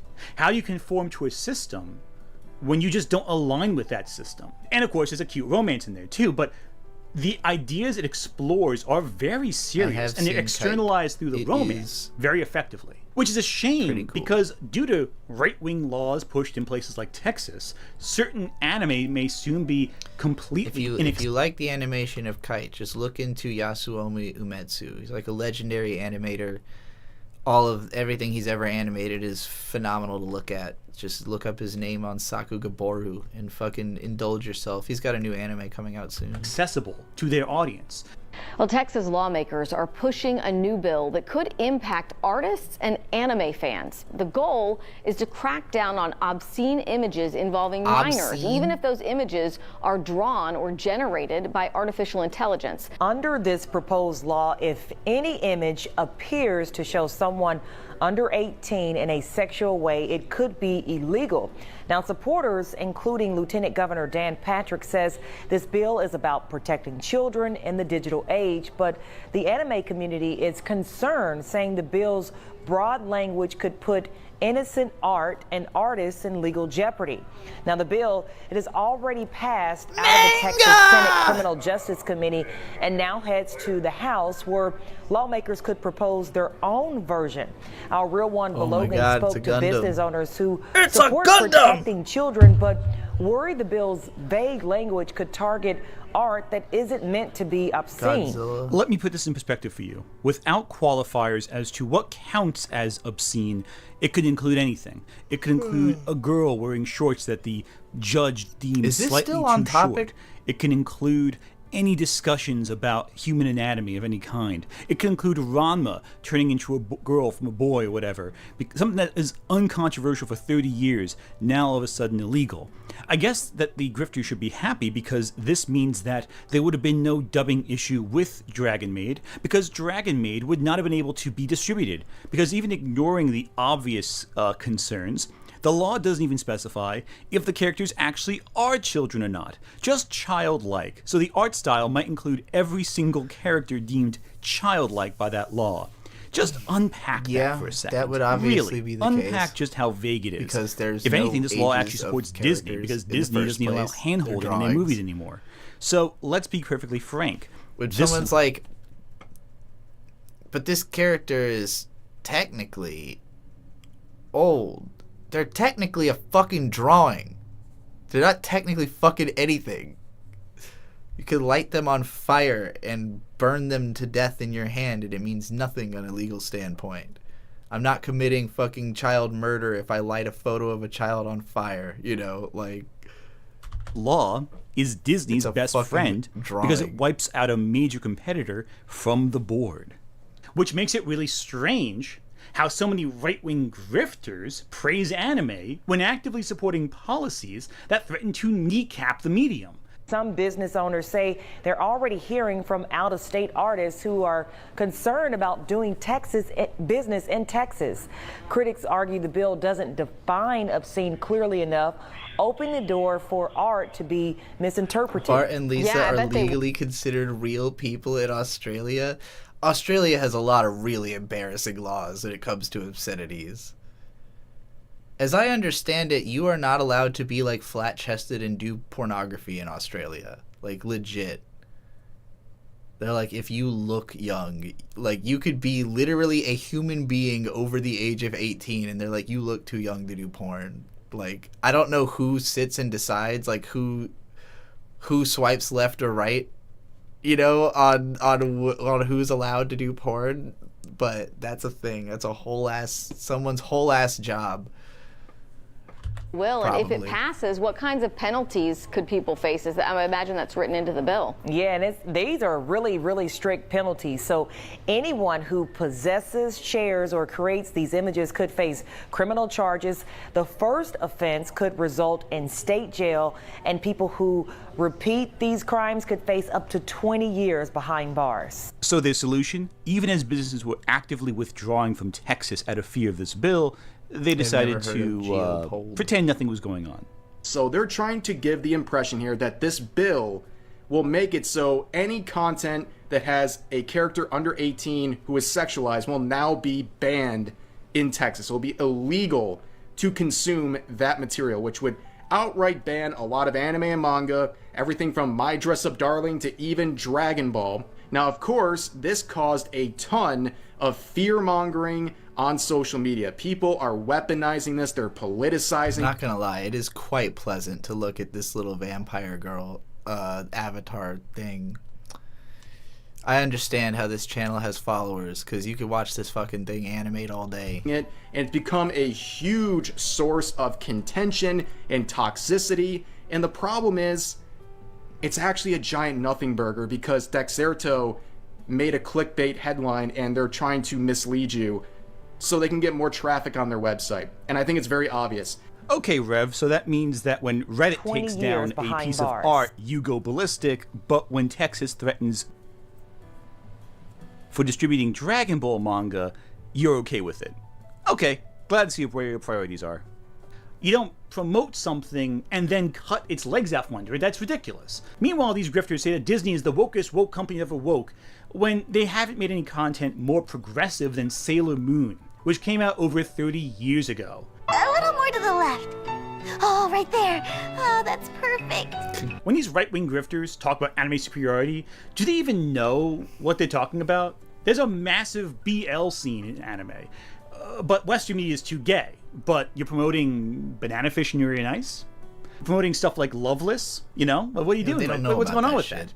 Do you know how many people Or shipped care. Naruto and Sasuke, you know? I looked at 7 different fandoms on AO3. Harry Potter, Supernatural, My Hero Academia, Voltron, Sherlock, Jujutsu Kaisen, and Naruto. For Harry Potter, altogether the top 2 non-canon ships made up 24.33% of the fanfics in the fandom, while the top 2 canon ships made up just 11.07%. For Jujutsu Kaisen, Gojo and Geto are the top ship with 21.75% of the fics. And for Naruto, the non-canon ship of Naruto and Sasuke have 13.69% of the fics, while the canon ships of Naruto and Hinata and Sasuke and Sakura each have 4.31% and 6.94% respectively. For Naruto and This is Sasuke exactly what have I mean about, like, sometimes he makes a point that I don't think is, like, that good of a point, but he gives so much evidence on that point, and I'm like, this doesn't mean anything to me. I get it. There's a lot of gay shipping in the anime community. This doesn't make anime woke. This makes anime fans woke. Like,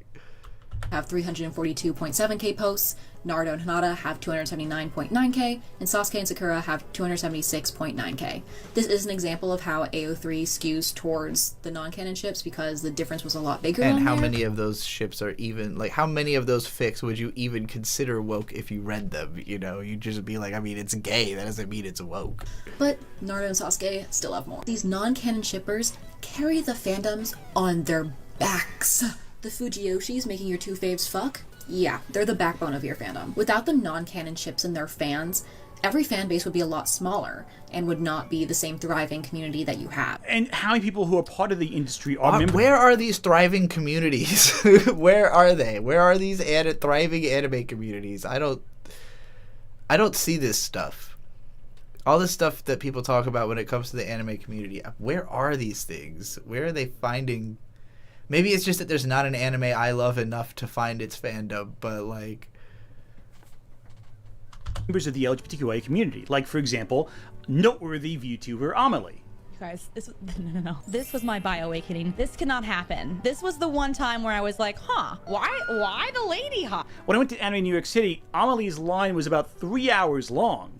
People in the anime fandom love her and her work. I've Very never openly heard of bi- this person before this moment in this video, or, like, the earlier time when he showed her. Like, this is a perfect example. I literally have no concept of who this is. Never heard of her, never seen her, never even seen a meme of her, never even seen an illustration of her. It's the first time I've ever heard of this person, and I'm like, this person has a 3-hour-long line. I know I'm out of touch. Are you in the Hell of a Boss fandom? I mean, I haven't caught up on Hell of a Boss since, like, episode 2 of season 2, so I would say no. Bisexual. And moving away from something as specific as homophobia into something more general, there's a ton of sexism from certain male fans where they think they're entitled as the primary audience of all animation, and that they're the sole arbiters of what is and isn't fandom culture. Be warned, taking male brands that were enjoyed by everyone and turning them into female brands that were enjoyed by no one wasn't a good strategy. And it turns out my good friend Chris Gore, who got a lot of clapback for this quote, was right. Disney turning Star Wars and Marvel from a boy brand into a girl brand will prove to be the costliest decision in movie history. And as usual, the corporate legacy access media finally catches on to what the fans that they loathe so much have been saying years too late. While this argument is prevalent in spaces about Disney media, if this were to happen in anime, you'd see a lot of normies probably nod and agree that this makes sense, but there's someone who disagrees with you on that one. The creator of Gundam himself, Yoshiyuki Tomino. Oh my god, we actually looped back around. Why? Why was there 30 minutes between him saying he was going to quote this and then quoting it? Why did we have to watch the Nerdrotic clip again? The stunning decision of script writing. Not model kit makers, not action fans, not men at all, but women, but his female fans for saving Gundam.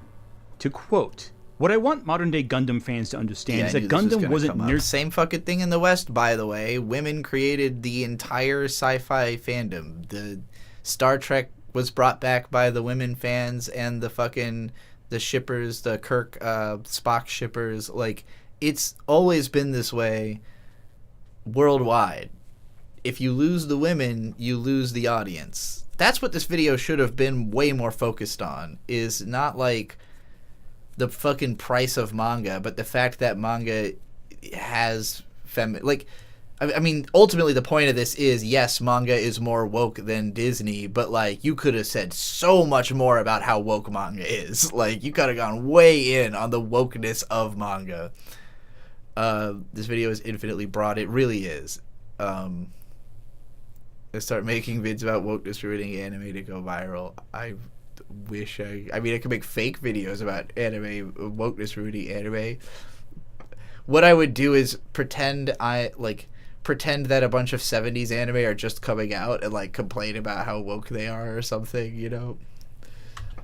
By the play model enthusiasts. It was young women who first came to the after... Be like, they let Trixie drive in this episode of Speed Racer. Woke? Recording studio, and Gundam is a work that began with their support.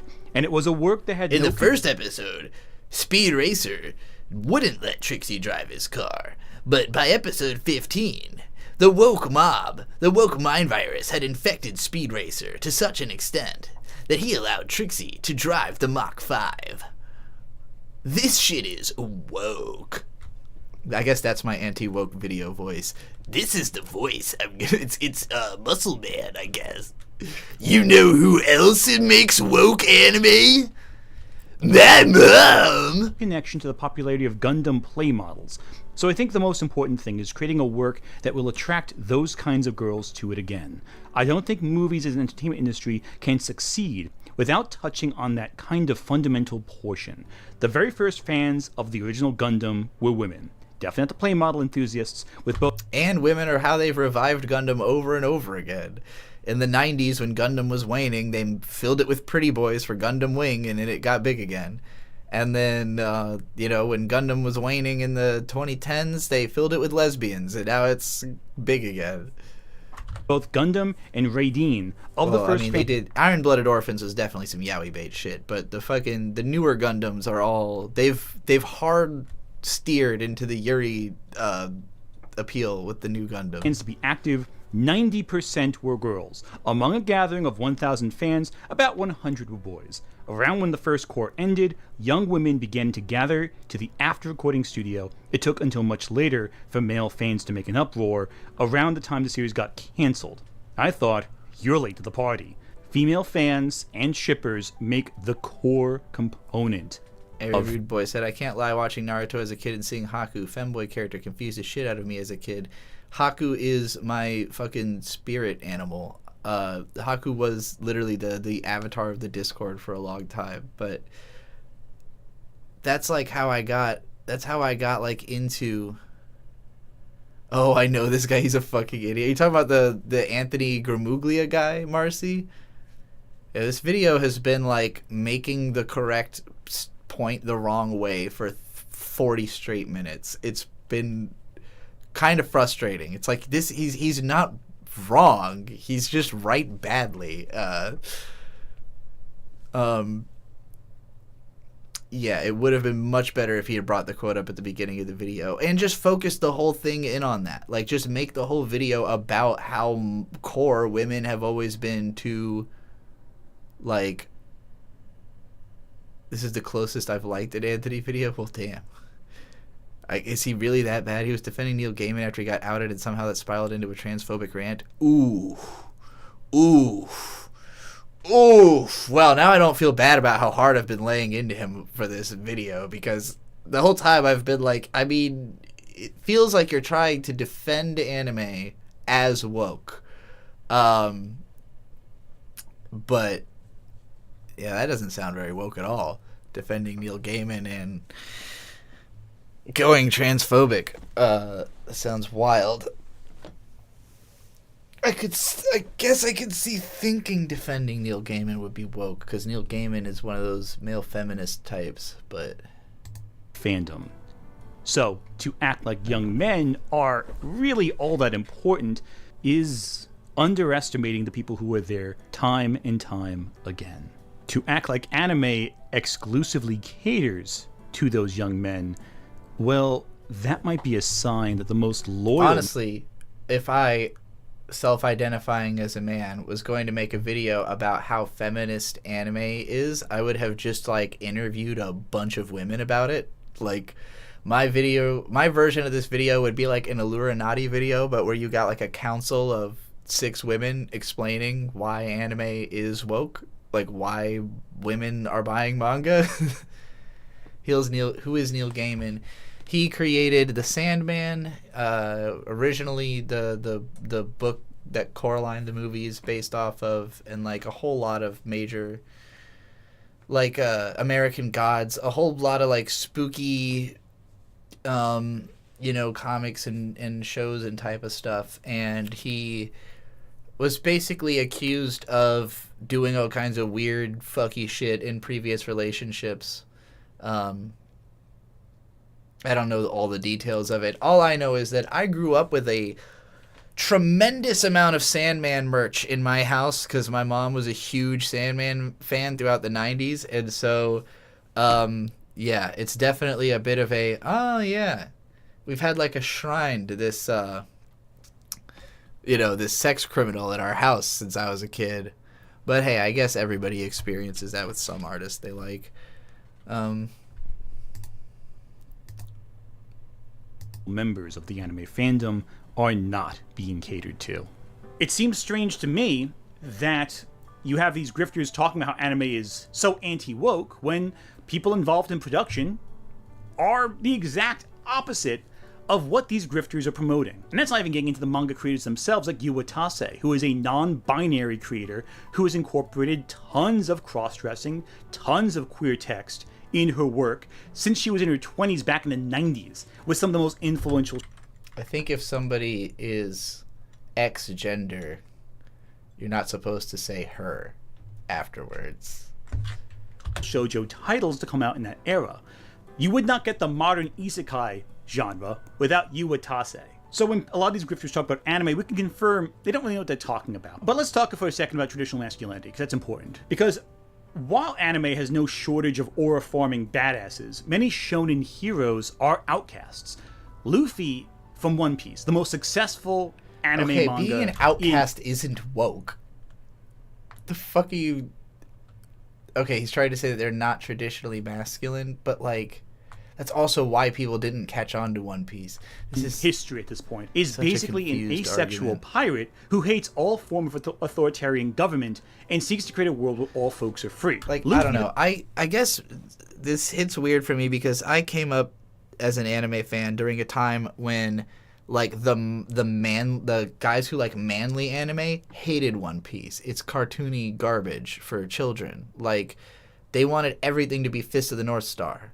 You know, like that was the sort of meme was like anime in the 90s had been about, like, think about a Yoshiaki Kawajiri film. Like what women do in those is like get raped and die, and what men do in those is also mostly die, but they look really hard while they do it. You know, like that's what the manime people want. They want anime where it's just like big burly men beating the fuck out of each other and hot chicks getting fucked. You know, like that's what they want anime to be. They don't want One Piece.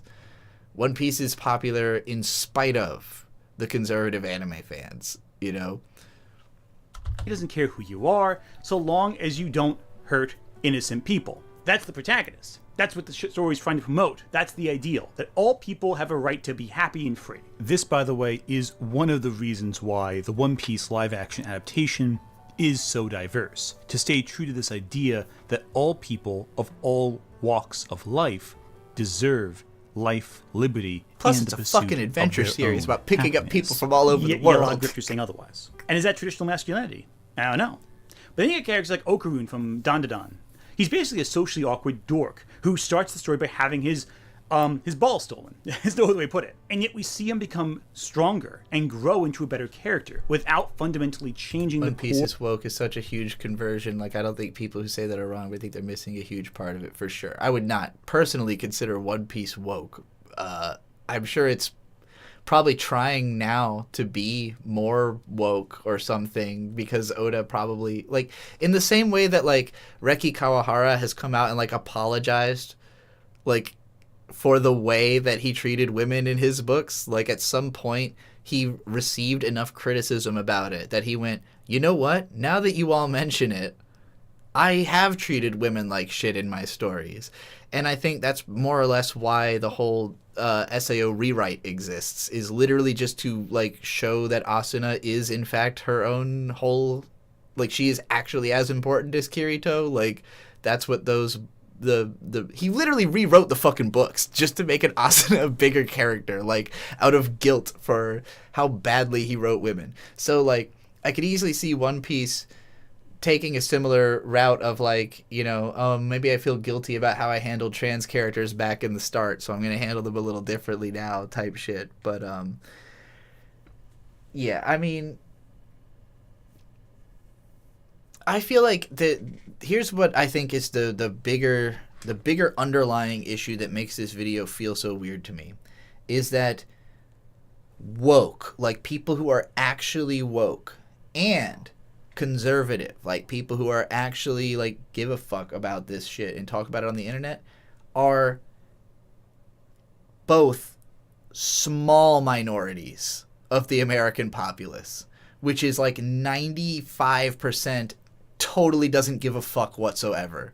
Like, has no interactions with people outside of their social bubble, has no reason to know what is a cultural conversation other than that they hear about it from the people having it, you know? And it's like this very small number of people who are very loud because they need attention, who are trying to create this culture war that is entirely just in the mind. Like, you go outside and nothing's happening, you know? You go on the internet and people are arguing about how woke anime is. No one fucking cares, you know? So, like, trying to make it look like anime is overall woke or overall conservative is just preposterous. Like, individually, some manga, I'm sure there is a fucking manga version of the Communist Manifesto out there. Yeah, that shit's woke. Is fucking, you know, he mentioned Ikitosen earlier. That shit was not woke, you know? Like, so it's just not trying to have this conversation. Like, Disney, it's easier to say that because Disney is one company with one identity that has a goal. It is trying to be woke. The more interesting conversation is Disney succeeding at being woke? That's the more interesting point. How much does Disney actually succeed at its goal of being woke? Because I think the bigger failure it has is that it's trying to be woke and failing. And that's where the disconnect is happening. Is like, well, woke people don't want this because it's not actually woke.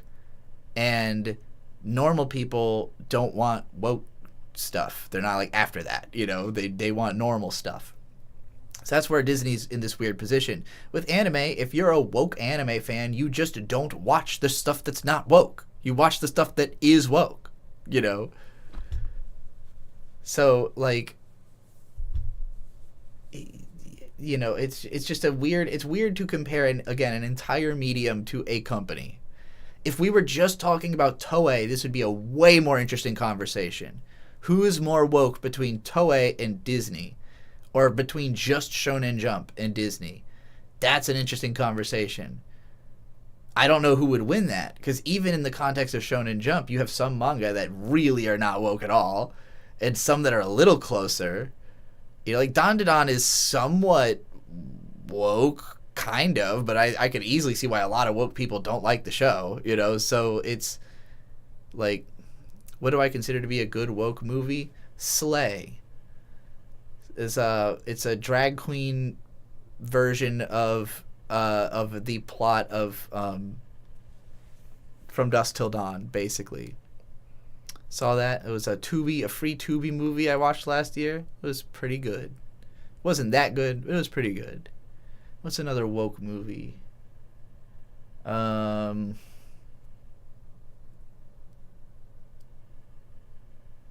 don't know. Not a lot of stuff meets my benchmark for woke. Like, I think most stuff is just normal. Like, There's not a lot of stuff even that's trying to be woke that I think is sincerely actually woke.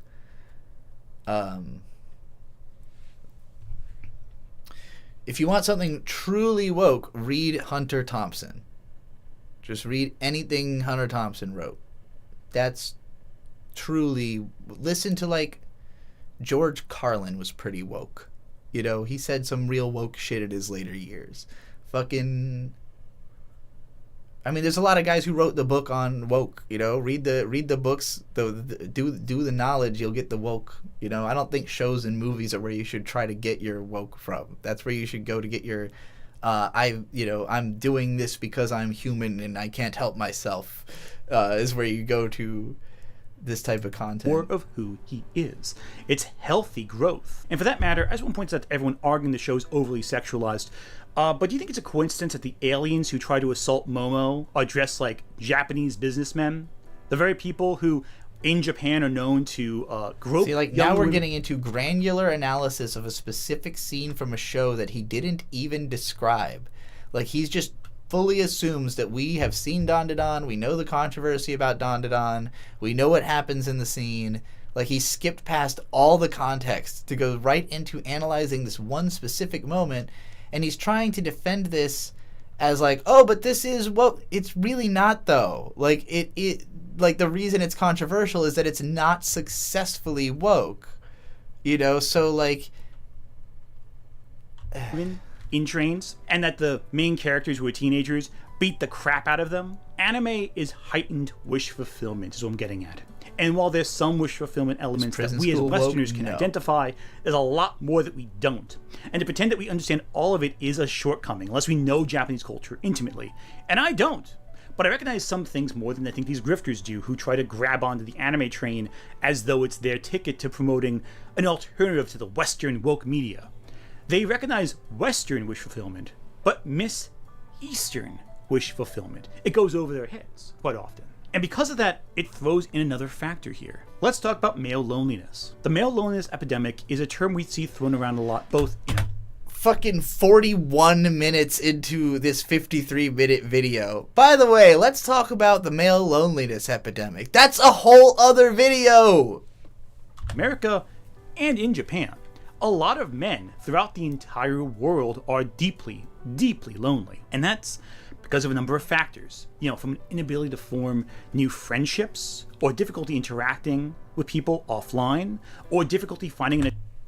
I didn't Gold Rear, you said exactly what I'm thinking. I don't get the need to defend media. I just watched Ichi the Killer an hour ago. Nothing moral about it, but I enjoyed it. Yeah, like, it's this insistent idea that people think what they like says, or not even what they like, how what they like is taken.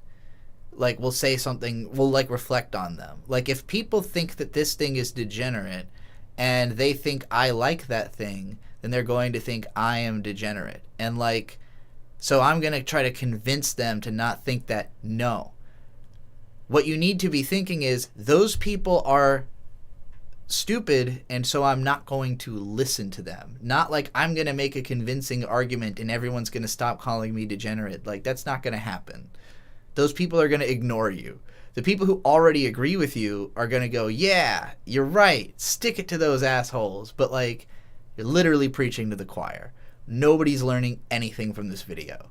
People who already agree with it are going to come away agreeing with it. People who are anti-woke are never going to watch this. So, like, it, you know, if you're going to do this kind of stuff, you have to think of it as, I'm making an entertainment product. I'm not really making an argument. I'm not really trying to change culture. I am making an entertainment product for, you know, to get my frustrations out, to get these feelings off my chest and share them with other people who might feel the same way. And in that sense, I think this video can be satisfying. Like, if you're somebody who maybe, you know, you have all these same angers and nobody's brought up any of these points. Personally, I literally ignore the shit. Like, if I see someone saying some dumb shit about anime, I block them. You know, like, all of this could be solved by blocking Nerdrotic and blocking The Critical Drinker and blocking fucking whoever else and just never thinking about them again and their shitty takes. because there's nothing you're going to do to change them or their audience's mind. Those people might come to their own conclusion and realize this person's a fool and then start watching content that raises the opposite points and then eventually start feeling the opposite way. But it's not going to be because you like argued against what they were saying so like perfectly or whatever. It's going to be that that person was like already suspicious, and then they're going to go looking for stuff that confirms that suspicion. But one way or another, they're going to find their way out of thinking. You know, as soon as a suspicion is in your head, it's just going to grow. If that person continues to exhibit that suspicious behavior, you're going to figure it out. You don't need people's videos to explain it to you. I'm not even saying that it's bad to make this type of video. I just, again, you have to think of it as an entertainment product first. Like, not a, I'm going to win an argument, but he's trying to win every argument. He's trying to win like 60 different unrelated internet arguments in one video, many of which have nothing to do with him. You know, like, it's just stuff he likes, and he saw somebody say some shit about it that he disagrees with, so he's putting his counter argument in this video, but it's so scattershot. It's everywhere. An attractive partner. And I deeply sympathize people who are going through this. I really do. It's rough out there. And with the world increasingly pushing visions of other people's social circles around you, you may think that you're alone. The solution is give the benefit of the doubt to people in your life that watch media you want to look down on and not change other people. Yeah, and that it is a huge olive branch to somebody to, like, if they keep insisting on you watch this movie and you're like, it looks dumb, so you don't want to do that. Like, you're always going to be in that same superposition of like not having done the thing that they would want you to do. Whereas, like, if you just watch the movie and then you have a conversation with them about it, then you're at like a much better position to sort out like why your feelings are different, you know, as opposed to just assuming that you already know and that person's just foolish for having bad taste. It's like, it could be that there is legitimate reasons that they like this thing, but they're buried under the stuff you don't like about it. And like, you're only going to notice if you have to have a conversation about it to figure out why you don't and they do like the thing, and neither of you can take that as an admonishment of your character. You know, it can't be, oh, well, you suck because you play like, you know, when Krona and I were streaming and her friend was talking about Halo and she was like upset that I don't like Halo 3, and I'm like, it doesn't mean anything about you. We were never going to play Halo 3 together. You're not losing anything by me not liking the Halo you like. You know, it's just inconsequential. Like, it doesn't affect how I feel about somebody. That they would enjoy a video game I wouldn't enjoy. Bird's been playing Wizard 101 all week. I have never played it. You know, like, I'm not judging him. It seems cool. It seems interesting. You know, like, it doesn't appeal to me in a way that makes me go, oh, I need to play that. But I look at it and I go, okay, I see what's happening here. I see how this is interesting. You know, like, and we can have conversations about the game even with me not playing it or being interested in playing it, because I can watch him, figure out what's happening, and then talk about it, you know? But you're really not. Everyone goes through the same thing together. But I think one reason why Gen Z boys, I think the biggest reason why Gen Z boys love anime, especially shonen anime, is because it serves as either an expression of their anxieties of being alone, or wish fulfillment for what they wish could happen. You know, you see a lot of these lonely young boys being exploited by the manosphere grifters and the right-wing grifters. That's why I spent so much time talking about them in this video.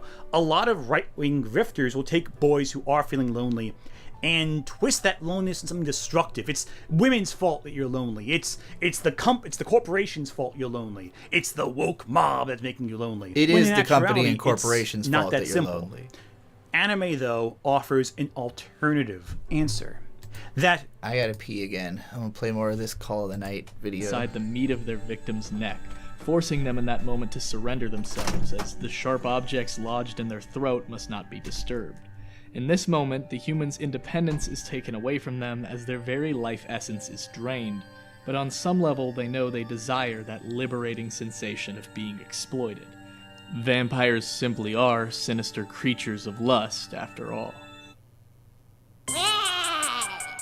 It really all comes back to control. Vampire stories a lot of times are almost BDSM coded, with this series sporting a femboy dominatrix, which low-key made me raise it like a full point on Mal. Nazuna constantly wants to suck on Ko, but is extremely embarrassed to talk about things like love because they bring up emotions she can't easily control. Clearly she has an attraction and draw to it, that's why her emotions regarding it are so intense in the first place, but she prefers to keep it at an arm's distance by simply sucking Ko's blood instead. Ko, on the other hand, wants to fall in love with her so he can become a vampire, but he just isn't a very romantically driven guy naturally and simply cares for her deeply as a person. What I appreciate about Ko...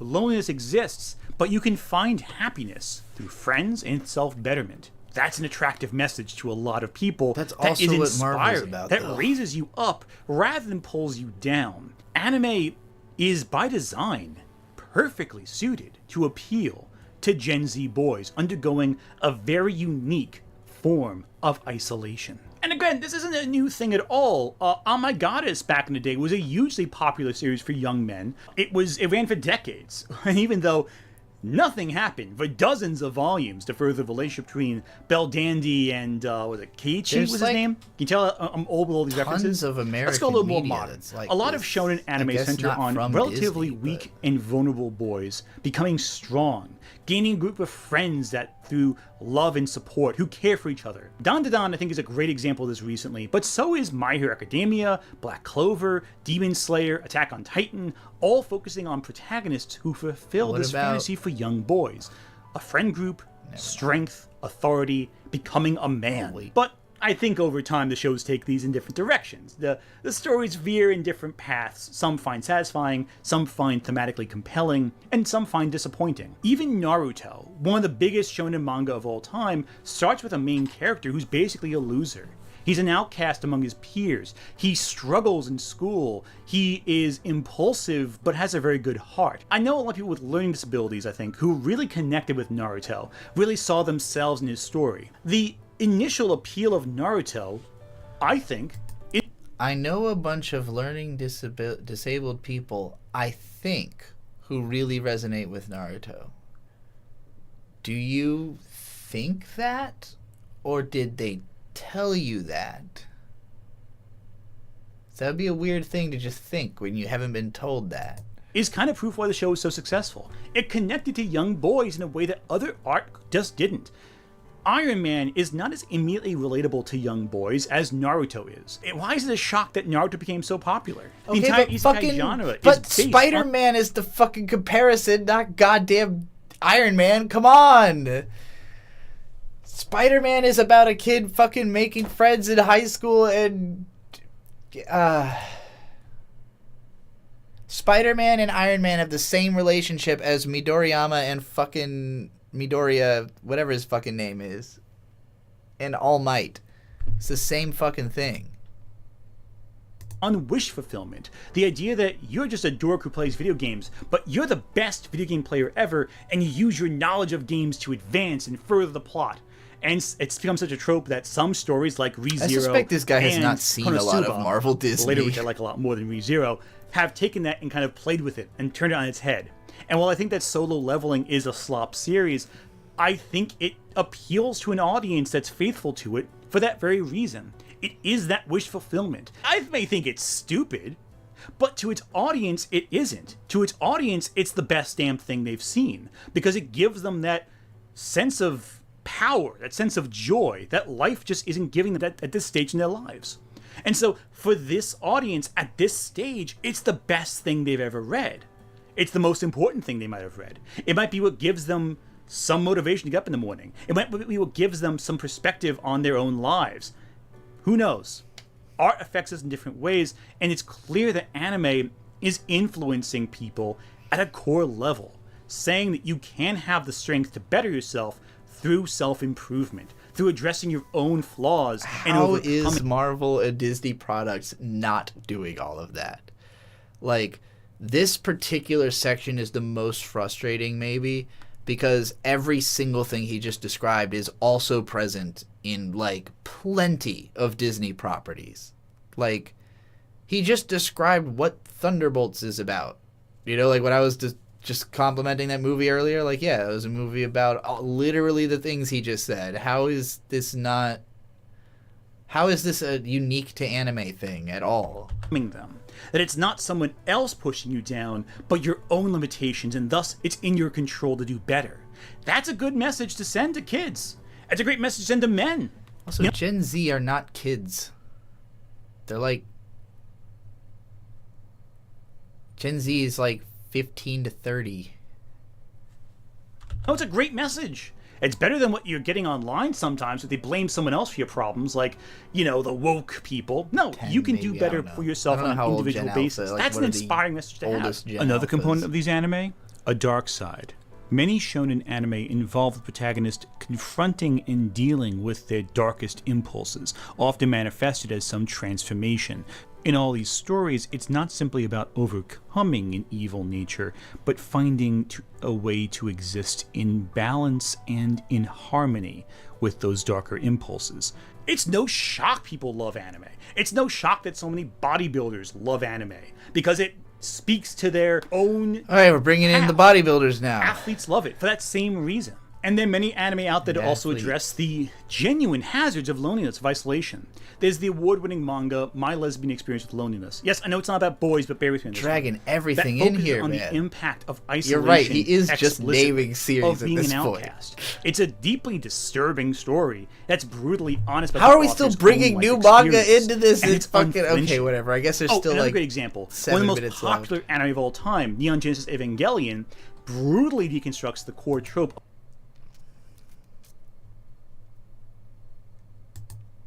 Is Evangelion one of the most popular anime of all time? Yeah, probably. Of a lonely That's boy probably finding fair a to friend say. group in an apocalyptic scenario to brutal degrees. Meanwhile, Disney stories are so gotta be in the top shackled to the 100. hero's journey. They end up focusing too much on externalized conflict without addressing the internalized fear of their protagonists, or, more interestingly, externalizing the internal anxieties to be threats they can overcome. A lot of grifters online, they focus so much on the hero's journey without considering how anime I forgot often about the takes grifters. different structures with This fucking multiple- video started off being like specifically debunking specific grifter points, and then somewhere along the line we totally drifted from that. It was like 15-20 minutes of like, here's the thing a grifter said and here's why they're wrong, and then it just became, and by the way, here's like 1,000 anecdotes about why people like anime, just period, like at all. Arcs and multiple viewpoint characters who are all on their own intersecting journeys. Sometimes they overlap, sometimes they don't. That build to larger narratives that externalize interior conflict. Again, so much of this to me sounds like I've never watched a Disney property. Like, if you want to make this point, you have to compare it to the bad shit. You have to say, here's how Disney is failing to do these things. He has not made one argument against Disney other than the cost. Like, this whole video is just about why anime is succeeding, but not, like, there has to be, like, you have to prove that Disney's not doing these things. And I don't believe that Disney's not doing this. I'm going to get into why actually, you know, at the end here, but this is not a good explanation of why people are choosing anime over Disney. Trigun, too many of these things are true of Disney. Rurouni Kenshin is not, can the hero beat the bad guy? It's, can they win without compromising their moral integrity? Like in the Batman? process? Can they Like do that? fucking Batman? Come on! Almost every superhero! That's literally every superhero who's not the Punisher! Rurouni Kenshin and Trigun are uniquely American-esque in the sense that they prioritize non-violent solutions to problems. They are literally superhero comics. If they've taken an oath never to take a life, can they resolve this extreme conflict without taking a life themselves? You ever seen fucking any superhero other than the Punisher, like, not be fighting to specifically try not to kill the opponent? That's compelling stuff. There's also one of the greatest manga and anime of all time, Full Metal Alchemist. And the core crux of that series is that the main character, Edward Elric, creates a problem for himself that he has to resolve due to his own recklessness and refusal to listen to... Yeah, that's the plot of every Marvel movie. Every single one of them. In Iron Man 1, his dad being a weapons manufacturer and then him continuing that legacy is what gets him trapped in the cave and what gets him betrayed, you know, the people around him. In the Age of Ultron, he creates Ultron. Literally, physically manifests the villain of the series and then has to deal with it for the consequences of having done that for the rest of the fucking time he's alive, you know? To the guidelines and rules.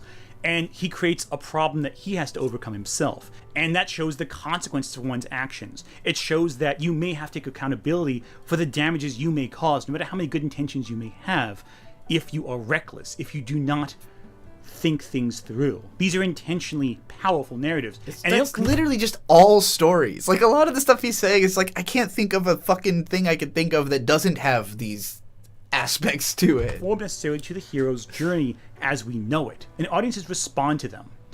I think no other work especially is as impactful as... It's like, anime often follows the hero's journey. Yes, so does everything. Berserk. Berserk is one of the all-time great mangas. I have it in every video I have for a reason. It is one of the pinnacles of fantasy storytelling, in my opinion. I figured. And the whole narrative focuses on a man who is pushed further than any human being ever should. He's on a revenge path. But this Pushed revenge towards brings what? him deeper and deeper into his own misery. Pushed in what direction? It's a story about finding hope, even I after wanna descending to the push darkest you depths that you can around, possibly well, I reach. will. And can you emerge from that? Can you still be a person if you're so swallowed up in grief and pain and fear? Is your pain what drives you? Are you trying to avenge wrongs done to others or wrongs done to yourself? Why is there a Berserk analysis 49 minutes into this video? You want to talk about the traditional hero's journey? Berserk starts after the initial arc is already concluded. It's the opposite of a hero's journey. It completely turns it on its head. Yet, it's a powerful work of fiction. And you'll see a lot of people who don't understand Berserk argue it's an example of the hero's journey, or it's an example of traditional masculine storytelling. When it's a story where... Who is arguing about whether or not Berserk is a hero's journey example? Where is this fucking conversation happening? A man, in his first intimate moment with a woman, flinches, recoils because of trauma done to him. It's a story about pain. It's a story about true pain. Not simply the kind It's an you watch in interesting moment to specifically highlight. Movies, but true soul-rending agony. These are all just a few examples of manga. That was his example of the soul-rending agony. Interesting. That deal with themes way deeper than just, can the hero save the day and stop the bad guy? It's way more profound than that, because the bad guy represents some deeper idea. You know, I've talked a lot lately about the problem of themes in movie criticism, and the tendency of today's reviewers to overlook a movie's objective flaws, rather than exercising some It's taken me a long time to figure out that the reason he sounds like that is he's pretending to be drunk. Like, that's the gimmick, is like he's supposed to be this drunk Irish dude who like just woke up, like stumbled out of bed drunk and like started recording. But he obviously isn't that. Like, it's a performance, so it just sounds really fucking weird. Actual brain power to understand why its functional elements don't work. Like, it's supposed to be like, oh, I've got a headache from watching this movie and I have to drink so many beers in order to deal with how bad this movie is. I can't believe it, you know, like, that's the... Shut up! You! Keep talking.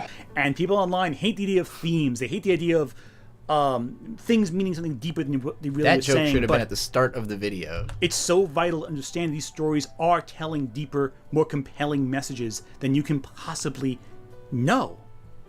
And how do we respond to that? Same though with the fucking Marvel movies that you're not watching, dog. How does Hollywood respond to that? They make it simple. They make it something they can understand. They make it something they can relate to. A traditional narrative. Hollywood has turned anime into movies before with very few successes. I think Alita Battle Angel is a success, but it's also a very unorthodox movie. Speed Racer did, but again, not traditional. The Death Note movie, Speed not a Racer very good, did? not very, What do you mean by did? Speed Racer did what? with very few successes. I think Alita Battle Angel is a success, but it's also a very unorthodox movie. Speed Racer did, but again, did. But again, not traditional. But again, not traditionally. Did what? If he means succeeded, it literally critically and commercially failed. So it did not do that. Death Note movie, not very good. Netflix has a ton of live action anime adaptations that are like, I don't care how much you don't like the Death Note adaptation or do like Speed Racer. That Death Note adaptation got way more viewers and a higher score from critics, even if it was not well liked. People did not like that Speed Racer movie until its reputation started being redeemed by like ADHD people being like, this is the best ADHD movie, you know? Really bad is the best way of putting it. And are they going to look to anime for inspiration? Maybe. They might do that again. They did it back in the 2000s for a bit. Some movies like The Matrix draw heavily from films like Ghost in the Shell. But The Matrix was made by the Wachowski. Is this about fucking Hollywood or Disney? Because that's a totally different conversation. If we're opening this up to anime versus Western media, this is such a different conversation. And that's what I'm really going to start laying into when this is done. Oddballs, outcasts, who kind of rejected the traditional means of storytelling. Most Hollywood companies will not do that. They'll force the complicated and amorphous. Also, I can't help but notice that he called the trans women weirdo outcasts. To a box they can readily understand and miss out on what really makes these stories so compelling. And of course, there are a lot of people who jump on this train of using anime as a tool against a company they dislike for whatever reason. Even though they might express explicitly, they don't give a shit about the anime or the people who make it. There are so many anime and manga creators who die producing the work that we love, and you'll see people dismiss that, mock it even. And that's ethically wrong. That's infuriating. Why is anime winning over Gen Z? Well, it's because anime tells very sincere stories that they can connect to.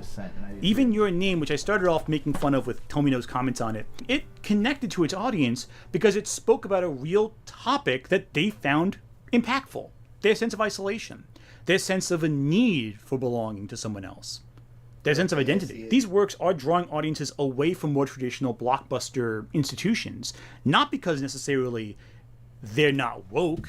You tell me the title of that video in chat so I don't have to type in the YouTube link. And that sincerity is something a lot of modern Hollywood is lacking.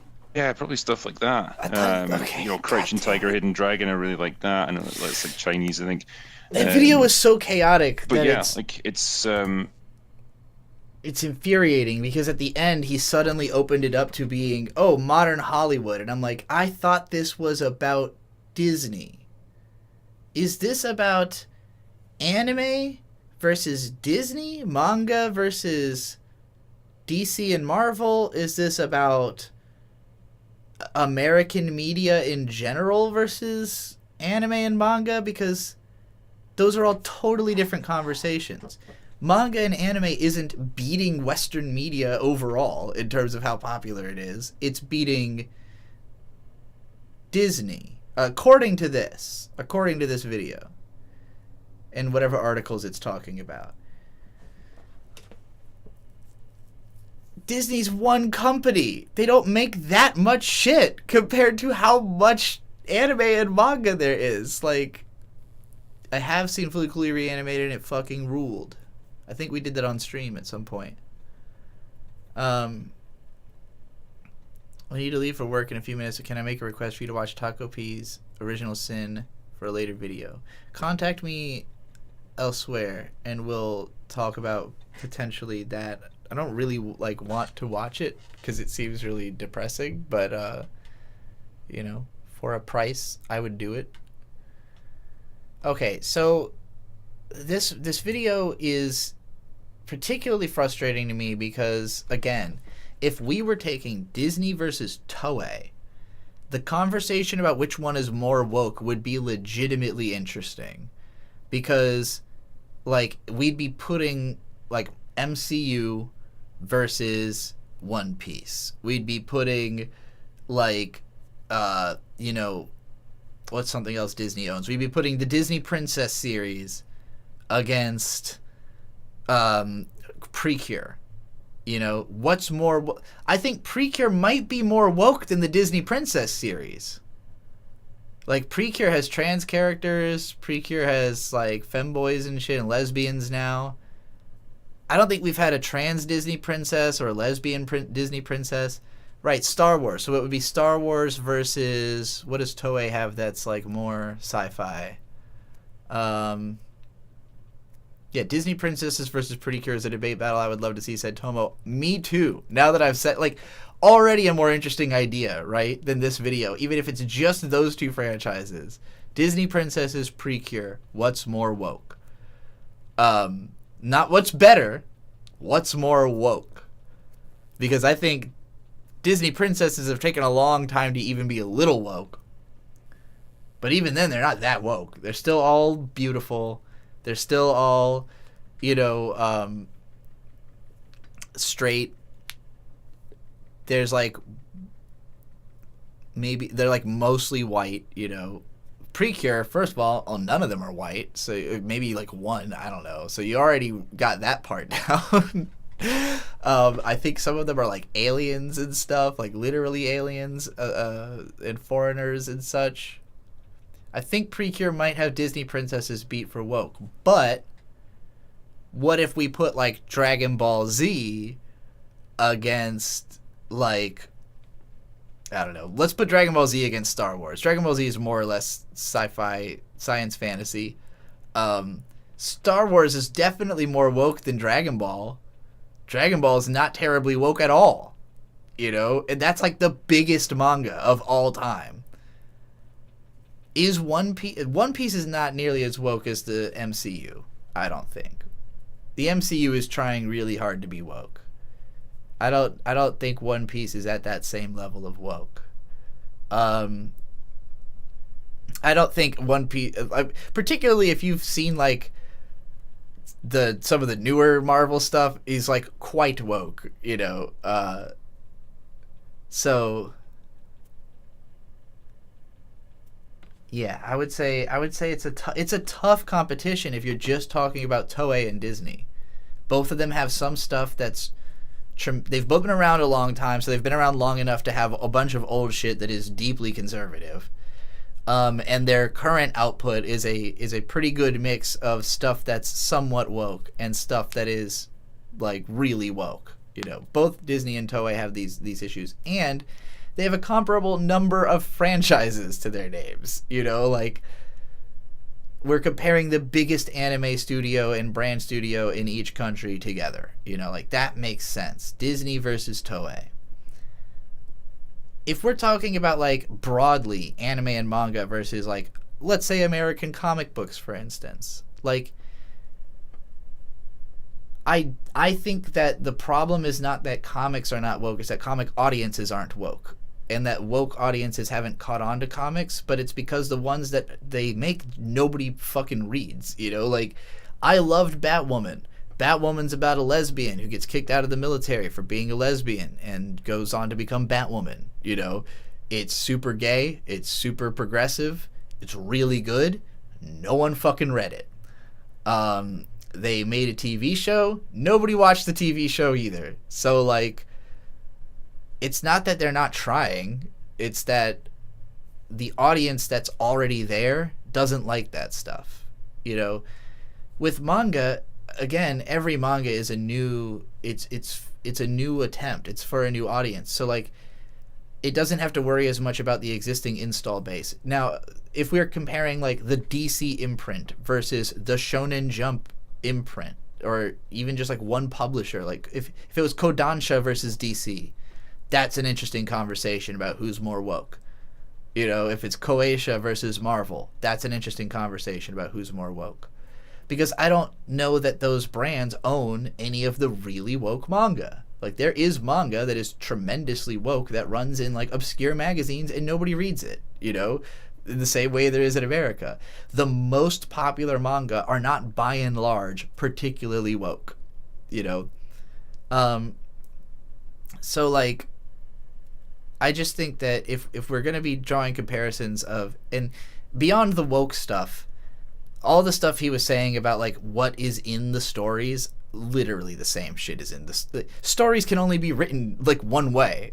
You know, like, there's not a lot of different approaches you can take to writing a story. You create a conflict, and then you resolve the conflict. And through the process of a character development, you know, like it's always that. So it's just a question of, like, is the aesthetics hitting, you know? And, like, we're at a point now where anime and manga aesthetics are so globalized that they're indistinguishable from other aesthetics anyways. Where, like, the most popular, you know, Disney I don't think owns the Spider-Verse movies, despite the fact that it's Marvel. It's a Sony thing, but, like, that's a perfect example of, is it distinguishable from anime even, you know? Like, it is functionally anime, but it also is functionally a Marvel movie. So, like, why? Let me put it this way. From the audience's perspective, there's no need to choose. You can have it all. You can go watch Spider-Verse and then go watch Promare in the same night.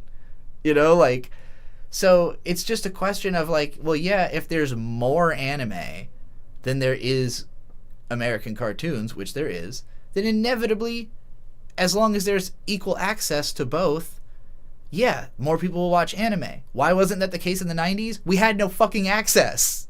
You know, like, all that's changed is the accessibility. Anime would have always been chosen over Disney because it was always a whole medium and Disney was always a company, you know?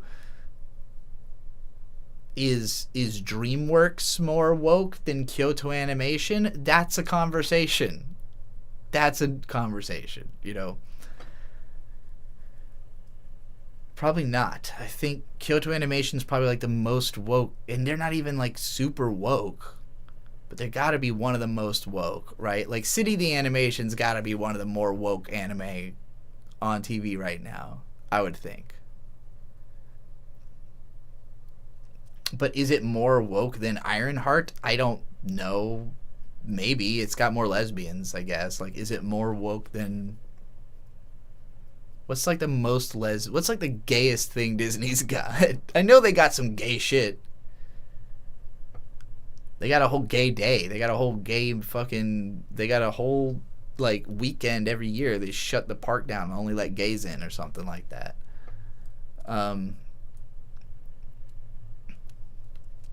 So, yeah, I think the point he was trying to make about why the grifters are wrong was where I agreed the most. Like, yeah, these guys don't know what they're talking about, you know? But the way he went about proving that was, like, very weirdly specific examples when it should just be, like, very easy to just on the surface of it, these guys are just wrong about, like, everything, you know?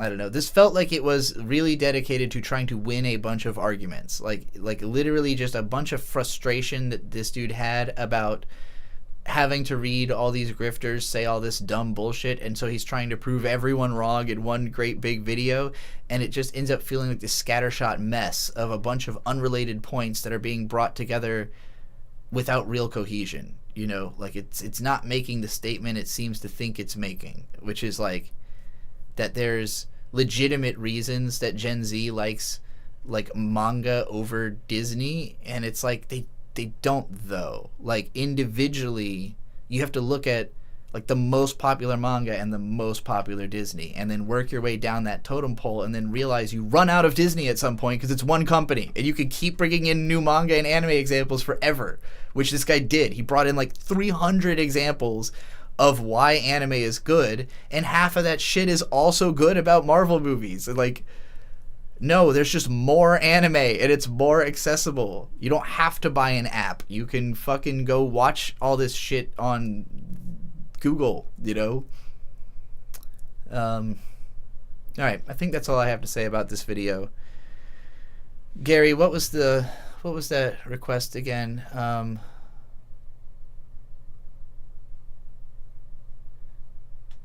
Is this Japanese name? Yeah, okay, I'll copy copy that. Okay. Thank you, Lapusha. That was an interesting experience. I got to rant a lot. It's interesting how, like, Twitter-brained people are when it comes to, like, I've seen a number of videos that make me feel like, and even some of my own old videos, like some of my old videos, I will watch them and like it takes me a second to remember, like, oh yeah, this is because people were like saying this type of shit at the time, you know. But I very rarely would like address specific things people said, more so like try to broaden it out to an idea, you know. Would I be opposed to watching more Amazing Digital Circus? No, I would watch it. We're on the latest one, right? I think. I have not seen it because I figured at some point someone would pay me to watch it. Cat.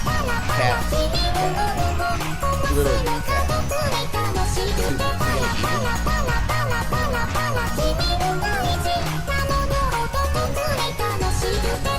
Why do you have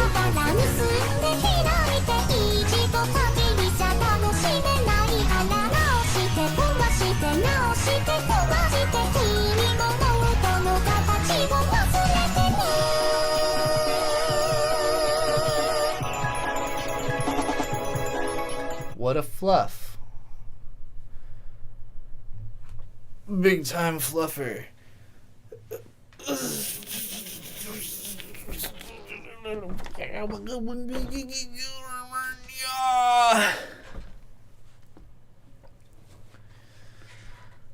Oh. My back.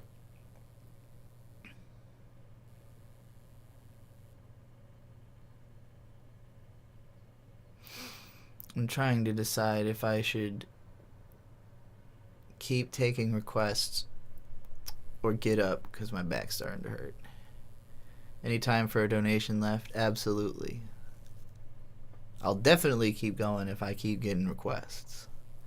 Did you recognize it? Recognize the song or the weird posable fingers cat thing? Because I did not recognize either one.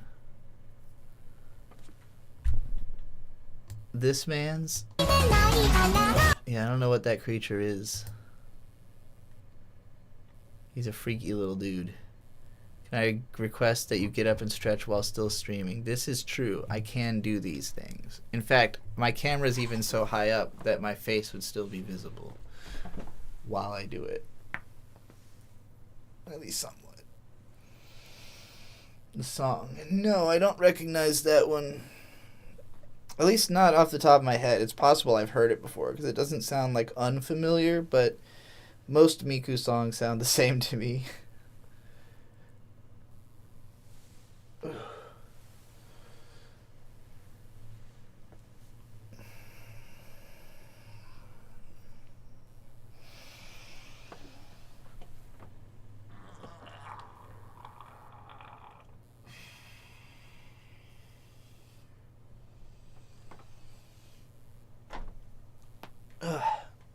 Oh.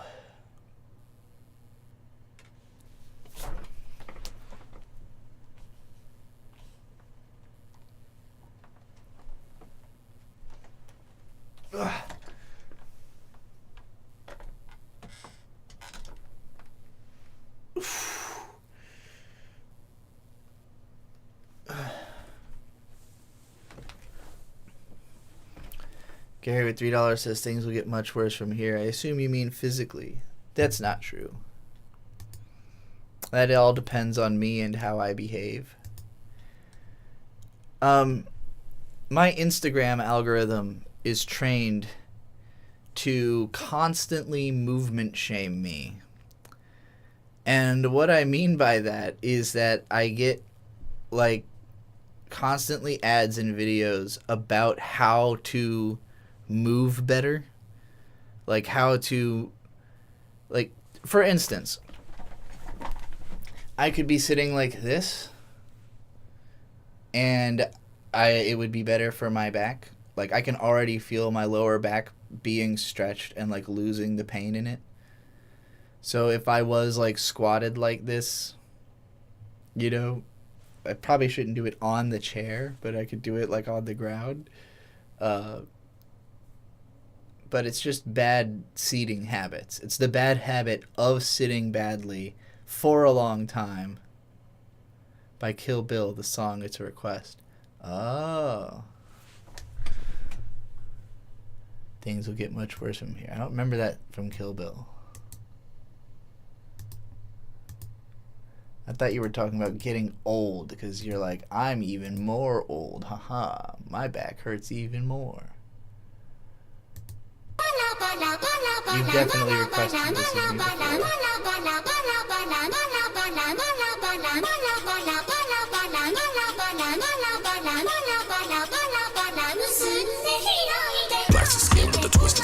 Oh yeah. Solely temporary. Automation, tell the automation, get the talking flavor, then you get it. Maybe you didn't request this. Powers of father, you joining the hunt through 1,000 imposters. What is the difference? Can you spot the difference? Sorta. I don't know. Something uncanny, something I can't really verbalize. I don't know. It's all in the hands, something inside the averted eyes. I don't know. I can't really pin it. It's harder and harder to tell these days. I don't know. And if I don't know, it's something I can get that should help me say. 1, 2, step 3, 4, 5. These feet feel obsolete. Dollar sign. What is the bottom line to a mouth to feed? Ain't no rewind. This is like my favorite type of a music video, by the way, is media collage, especially if they integrate the lyrics into it. The best one ever is, of course, the DVP music video by Puppy. Tell me who you are. Rabbit. Tell me who you are. Rabbit. Tell me who you are. I might lose my soul if I come with you down the soul. I told her, rabbit. Tell me who you are. Rabbit. Tell me who you are. Rabbit. Tell me who you are. I might lose my soul if I come with you down this hole. Open up Pandora's box, now behold the shocking contents that could work to streamline out but serving a chaotic conscience. Pick apart the pixels, disassemble every wave, yield the flimsy reconstruction of a mediocre grade. Rebuild it, destroy it, fix it. Every iteration more efficient and convincing with proficiency to imitate believable precision. And the lesson will the master will point out the poor deficiency. Rest of the forest for the truth of its to be utility. We fight to wrestle with the truth of our faded fidelity. The proof is in the quoting, watch the pockets moving differently. It keeps improving. Bro, society gon' change. We're witnessing the birth of stuff that won't get tired, won't complain. We're shrinking expenses and growing profits for the rich. More redundancies world over with new prompts from the abyss. So now it's real and what's fabricated. Paranoia's exacerbated. Narratives distorted. Public aggravated. Dilapidated. We'll oppose it until we don't. And it's wrong. Alright. Burakuroku Shuda. Black Rock Shooter, why have you gone away? Can you mean Imaki hear Koeruka? my cry?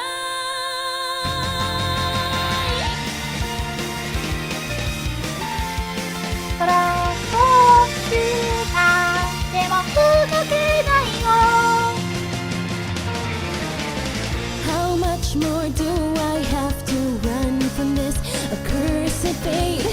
How long do I have to deal with this stubborn hate? Oh, stop it, I can't take much more of this.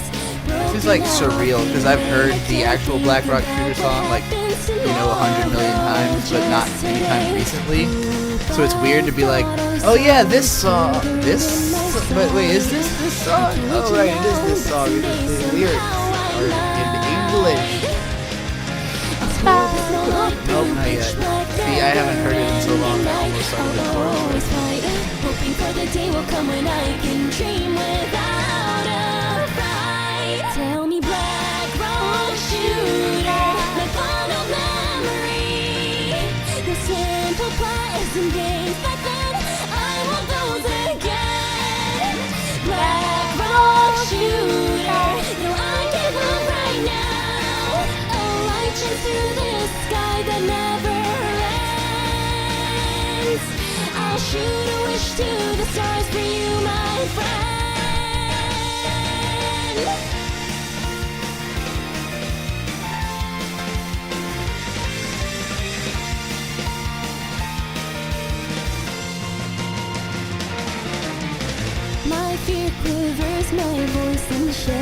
here. I need to hear you call my name and finally say you need me here.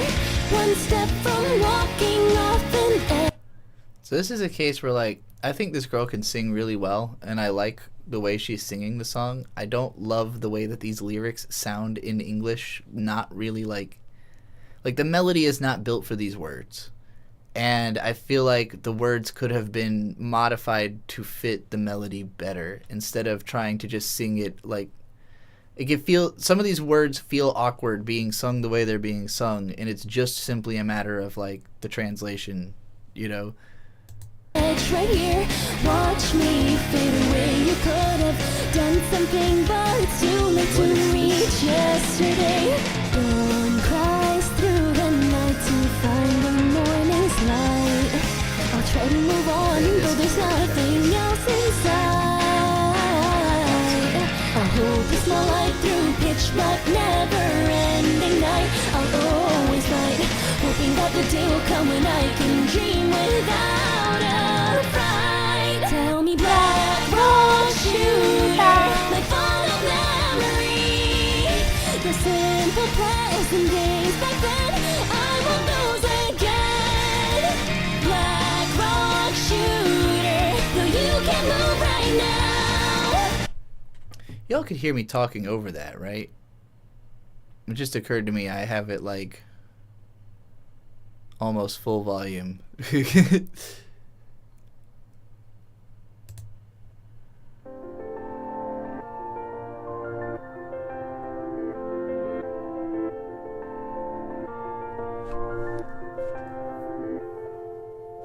Staring off into the sky in the middle of the night. I remembered a call we had, we were laughing all the time. Even though it should have been kind of scary. I don't think I've ever heard this original Miku song, Whenever I'm with you, but I it feel seems I nice. can really smile.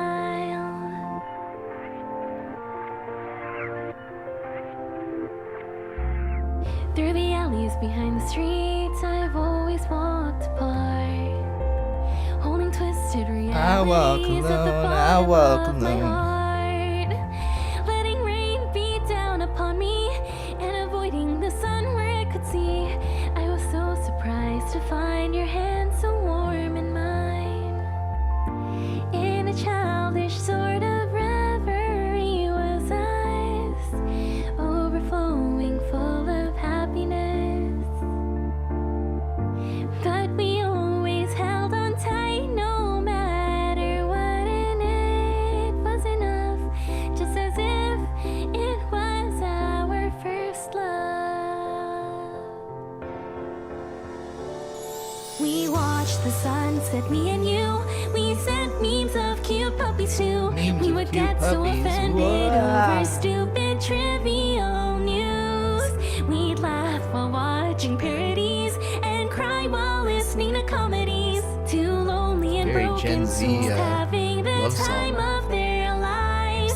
I'm glad that you're you, that I'm me, and for us too. I'm kinda glad that you're evil too. They didn't describe any evil behaviors in there.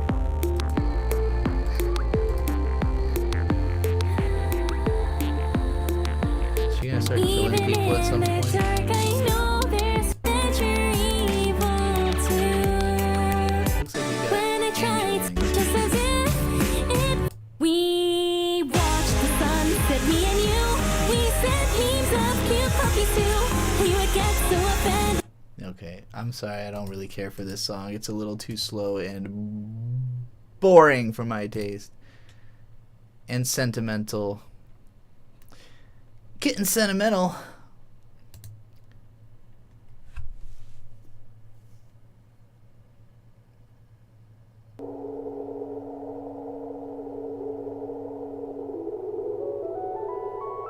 Is this one of those 48 frames per second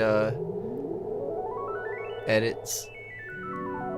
Or 60 frames or whatever. The frame interpolation AMVs. Like that one touch AMV where it's just like every emotional Clannad scene and like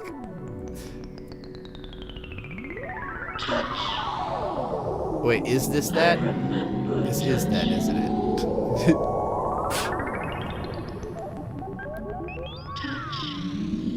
I just didn't remember that it wasn't simply called, like, Touch AMV.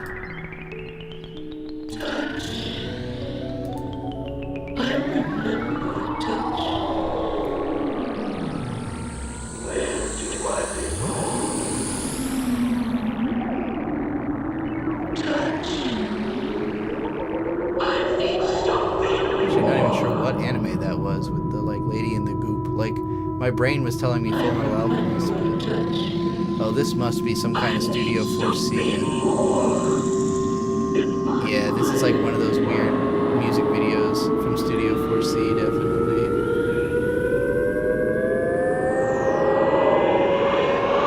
Maybe Genius Party.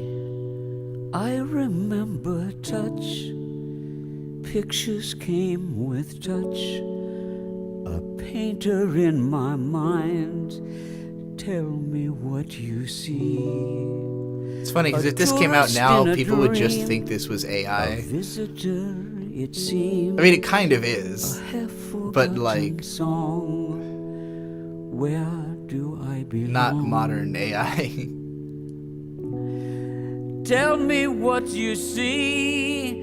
I need something more. Kiss, suddenly alive. Happiness arrive. Hunger like a storm. How do I begin? A room within a room. A door behind a door. Touch, where do you lead? I need something more. Tell me what you see. I need something more.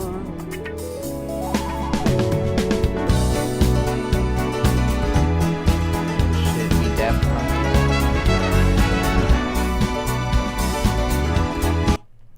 That moment when she realized this stream is definitely getting demonetized. Well, it is what it is. It is what it is.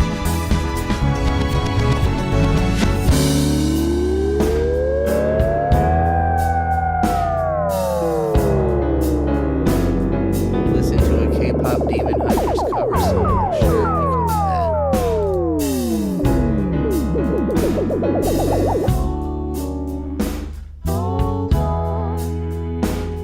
If love is the answer, you're home. Hold on. If love is the answer, you're home. Hold on. If love is the with all these fucking crying anime characters, fucking babies.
Touch, sweet touch. You've given me too What a much place to take feel. that. Sweet touch. You've almost convinced me I'm real. I need something more. I need something more. Me, though, every day. The floor is looking like a nice target. What if I just...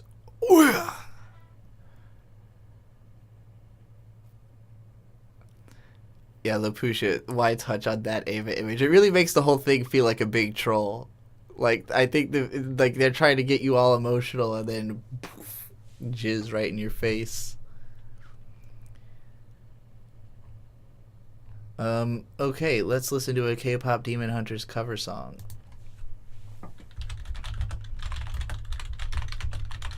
You're gonna have to guide me. I guess we'll just do the first one we see for Takedown. So, I more or less watched this movie last night.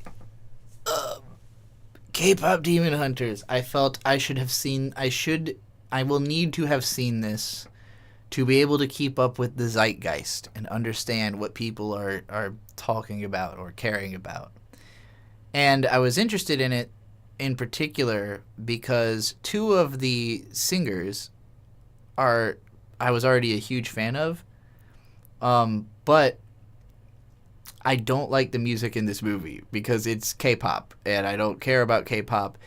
Audrey Nuna and Ray Ami are rappers, and they make great rap music. I mean, Audrey Nuna is like a little more broad. I guess they're both more than just rappers, but like Ray Ami makes some of the hardest fucking sounding, like the like heaviest production, girl rap out there, which is what I want. Like, I was kind of anticipating more Ray Ami music, but not K-pop. And Audrey Nuna had one of my favorite albums last year, Floss. I think that was what it was called. And it had some fucking phenomenal songs on it. But none of them were K-pop. And so I watched it, and I was like, this is fine. The animation is kind of not that great. Like, it's aesthetically nice, but just, like, I don't know. It felt like nothing to write home about, and the story's mad generic. So to me, it was just like, okay. Like, I see the hype in that, like, if it's important to you that this exists, like, for K-pop, it is literally Powerpuff Girls meets Metalocalypse. Like, the three girls have the same personalities as the Powerpuff Girls and the same job, except that they're also singers. And like the way that they're treated as like, the mega stars who could like do anything basically and get away with it reminded me of Metalocalypse, or like I know there was another show it made me think of that's also Detroit Metal City. Like, just the way that the fans like worship them, and the way that they're portrayed. But yeah, I don't know. Like, it's a good movie. It's just not made for me. I watched like 20 minutes and then I started skipping and like sped it up and started skipping ahead. And just like, okay, I think I get the point. I'm not sure if I like Takedown or the other major song. So easy on the eyes, but hideous on the inside. Whole life spreading lies, but you can't hide, baby. Nice try. I'm about to switch up these vibes. I finally opened my eyes. It's time to kick you straight back into the night. 'Cause I see your real face and it's ugly as sin. Time to put you in your place, 'cause you're rotten within. When your patterns start to show, it makes the hatred wanna grow out of my veins. Also, the way that the movie is paced, to me, feels more like a short OVA. Like, it felt episodic, more so than like one continual narrative to me. But I guess if you're watching it on Netflix anyways, that wouldn't like scan as particularly strange. I don't think you're ready for the takedown.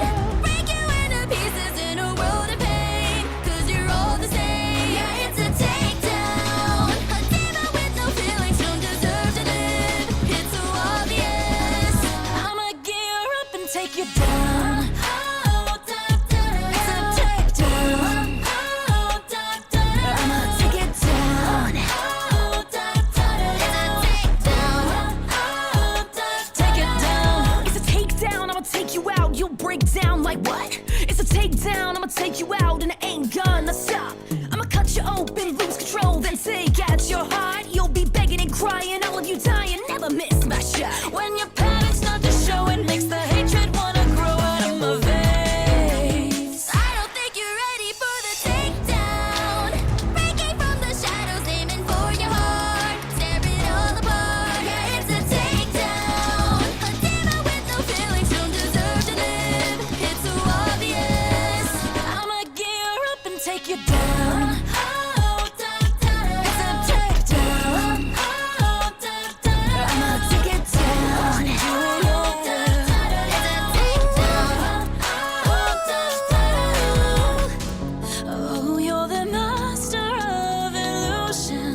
Don't you try me, won't be deceived. Look at all the masses that you're fooling, but they'll turn on you soon, so how can you sleep or live with yourself? A broken soul trapped in the nastiest shell.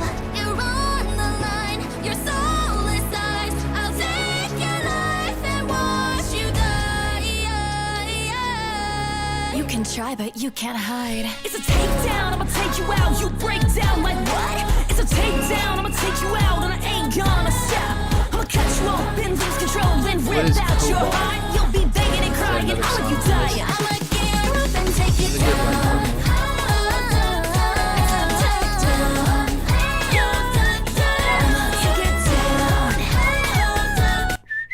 That melody's pretty addicting. That background.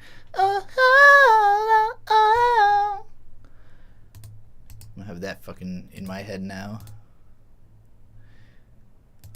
The future is bulletproof. The aftermath is secondary. It's time to do it now and do it loud. Killjoys, make some noise.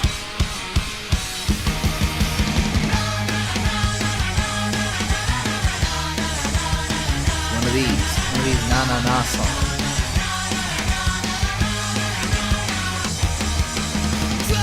Drugs, give me drugs, I don't need it, but I'll sell what you got. Take the cash and I'll keep it. 8 legs to the wall. Hit the gas, kill 'em all. Every crawl, every crawl, every crawl. Keep people detonator. Love, give me love, I don't need it, but I'll take what I want from your heart. And I'll keep it in a bag, in a box. Put an X on the floor. Give me more, give me more, give me more. Shut up and sing it with me. From my security to every enemy, we're on your property, standing in free formation. Let's blow the night away in plastic surgery. Keep your apology, give us more detonation. Let me tell you about the sad man. Shut up and let me see your jazz hands. Remember when you were a madman? Thought you was Batman and hit the party with a gas can. Kiss me, you animal. You run the company. What does MEP stand for in this context? I think we'd rather be burning your information. Project? I assume it's like AMP. Multi-editing project. Right now, all the way in Battery City, the little children raise their open, filthy palms like tiny daggers up to heaven. That's why the names keep showing up every so And the often. weird rats, as angels made from neon and fucking garbage, scream out, what will save us? And the sky opened up. Everybody wants to change the world. Everybody wants to change the world, but no one wants to die. Wanna try, wanna try, wanna try, wanna try, wanna try now. I'll be a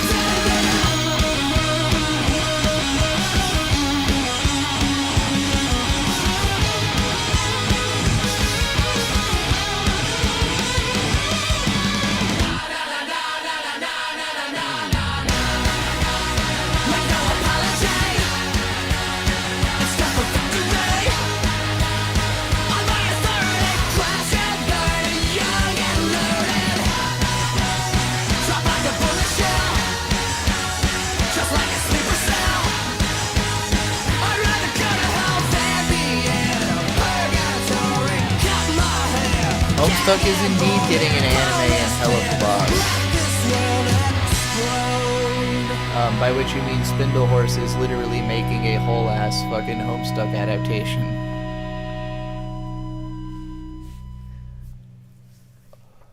That was cute. I Venmo requested. Let me go look at that. I don't know why my phone's all the way on the other side of the room. By which I mean right over there. Venmo. Reload my Venmo.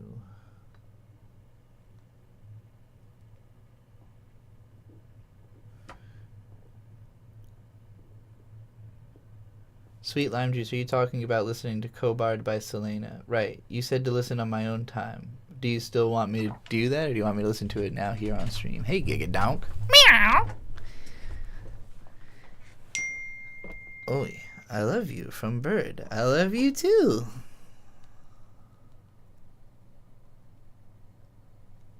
I got the most random ass I love you. Yay. Maybe he saw me streaming and just was like, I'll send a text.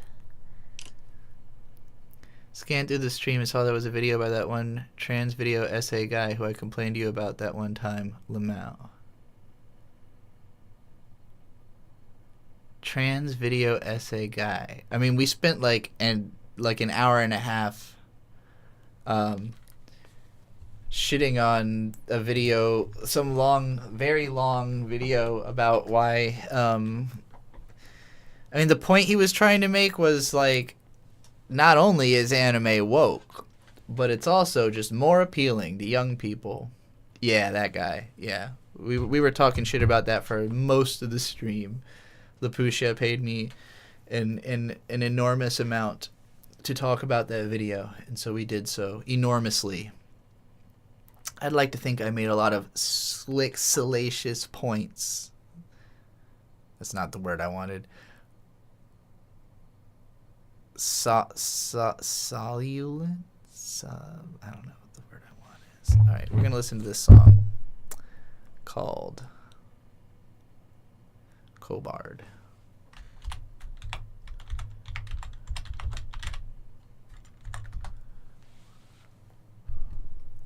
Hopefully this doesn't get the stream taken down for copyright. Ooh.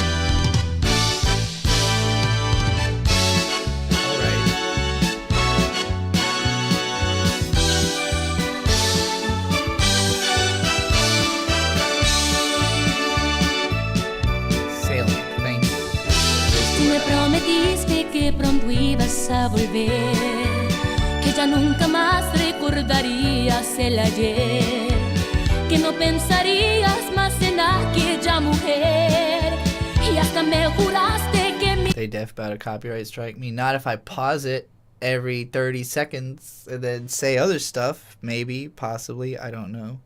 Shout out to everybody who sends Venmo and Cash App, because I can put that shit straight to my bank.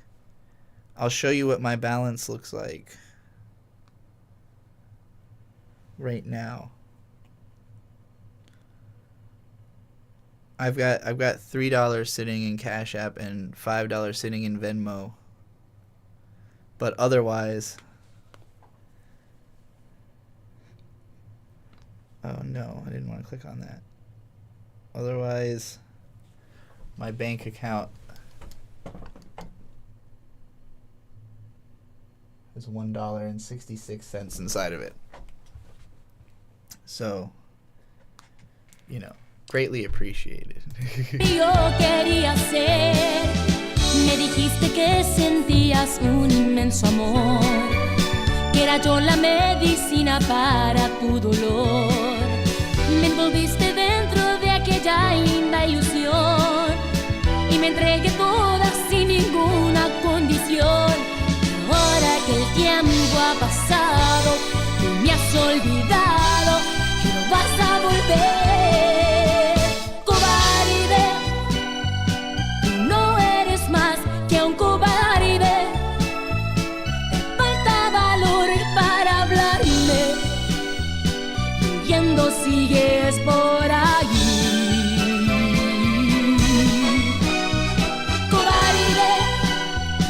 Fucking makes me want to play like a NES game or like a Sega Genesis and get like shit faced.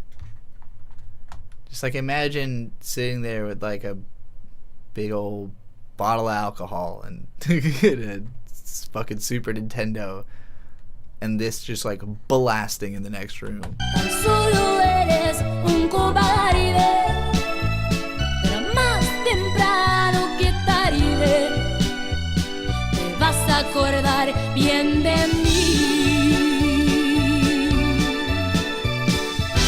Me dijiste que sentías un inmenso amor, que Será yo la medicina para tu dolor. Wait, that guy was trans? Passing incredibly well. I definitely would not have clocked that.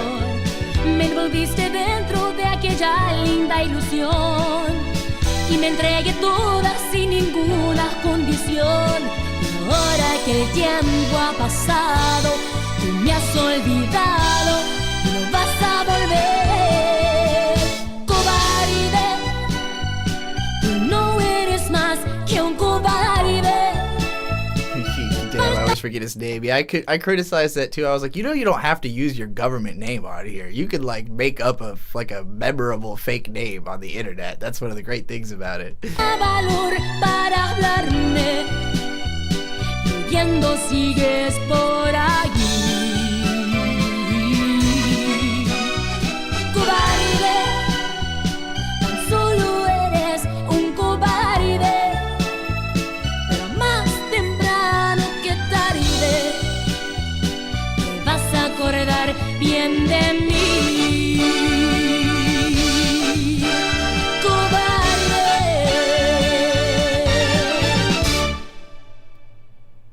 That was delightful. It made me want to play like Jumping Flash or fucking Poppin' Twinbee or something.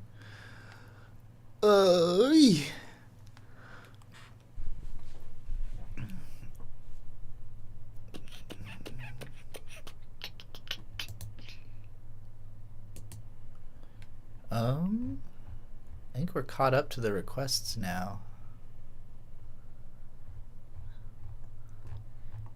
Rock, roll, shoot down.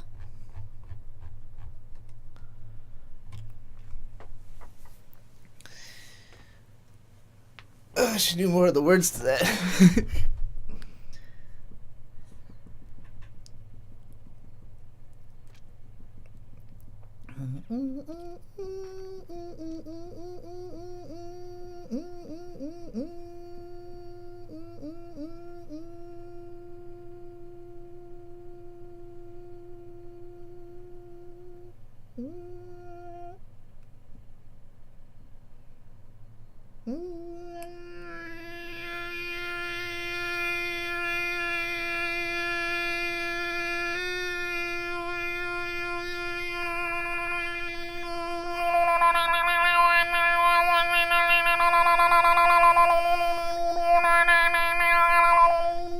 Later, Marcy.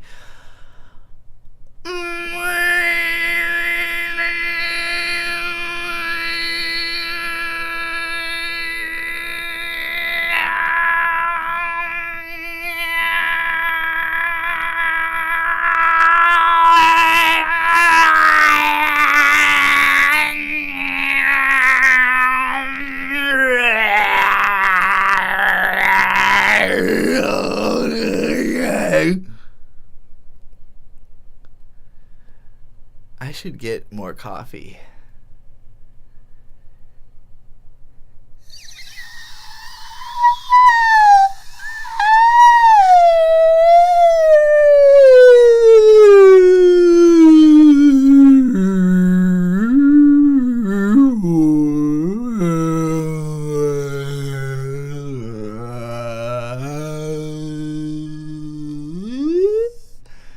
The start of the sound is making it sound like a sunny day in a slice of life anime. Like the cicada is like.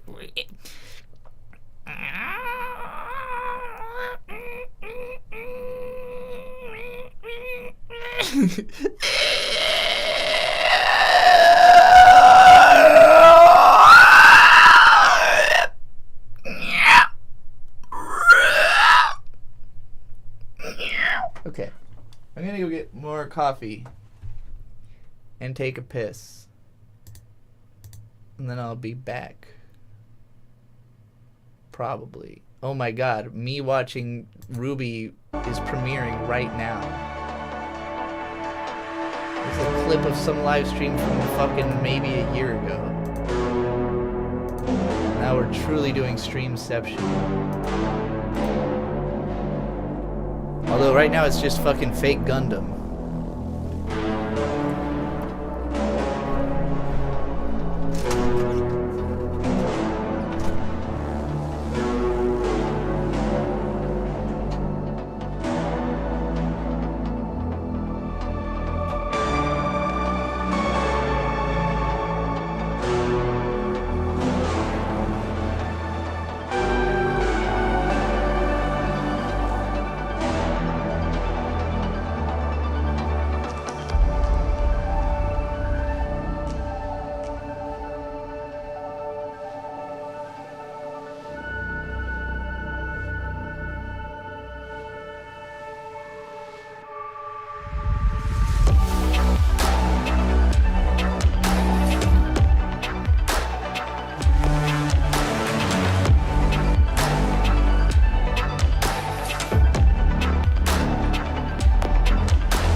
Alright.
Just tossed a corn dog in the microwave.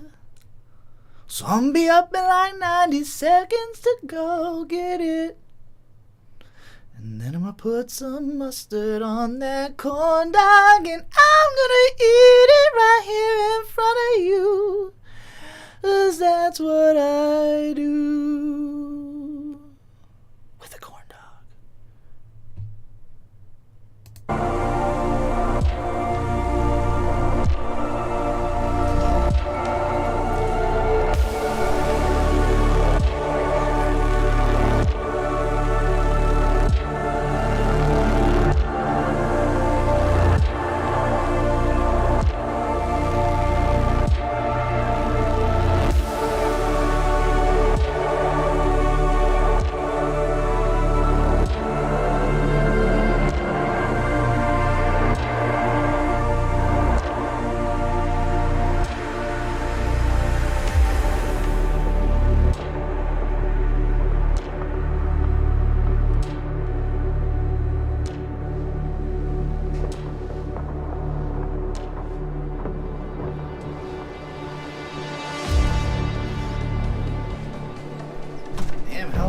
Fucking mecha anime last.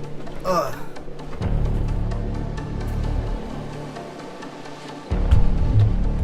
You can see the shadow of the corn dog. Corn dog reveal live on stream. Posting dog. Oh shit. It sounds like it's about to start. It's picking up steam. Check this shit out. Cupid. Motherfucking mayonnaise.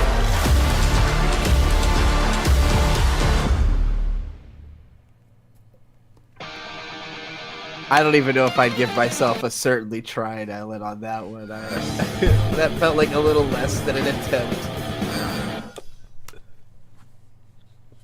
What did I attempt? I've received a request. Hold on, I have to mustard my hot dog. Imagine she's... Okay, wait, hold on. Mustard on my burger. I'm gonna replay listen to these lyrics very carefully and... No. I won't do that. What was this about? $6. To... Lapusha request. What was Lapusha's request? $6 for the next Punch Punch Forever episode. I see. You're combining them together.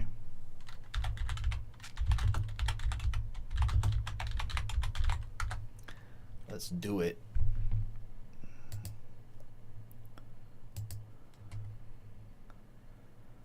Toothless aggression. I don't think I saw this Marvel and Capcom video either. I'm glad to finally be watching this. I honestly am surprised I didn't just watch this on my own time because I really like this series. In fact, I even have the shirt, the mecha shirt, mecha no. Anyway. One of our rare imports of Japanimation we have here, Punch Punch Forever. Now this show never got localized because it made all those people sick? That's right. It caused many viewers to experience epileptic seizures and explosive diarrhea. That being said, what we have here but you can get some of the leftover merch stock left at plushio.com/collection/Speedaroo. Or if you're a big boy, you can support the show directly at patreon.com/Speedaroo. And the merchandise and Patreon were also found to cause explosive diarrhea, is that correct? Yes.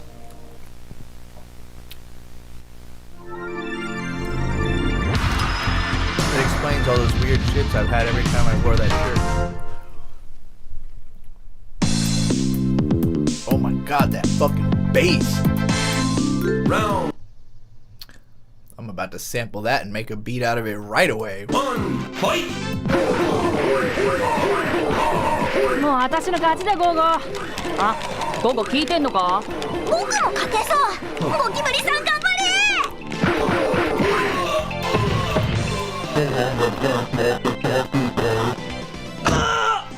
れ。DWF が始まってるわ。Reports is...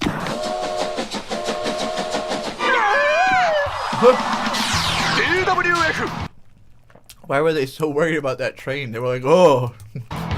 悪魔界ナンバーワンスポーツエンターテイメント。今夜のメインは鍋指サクと。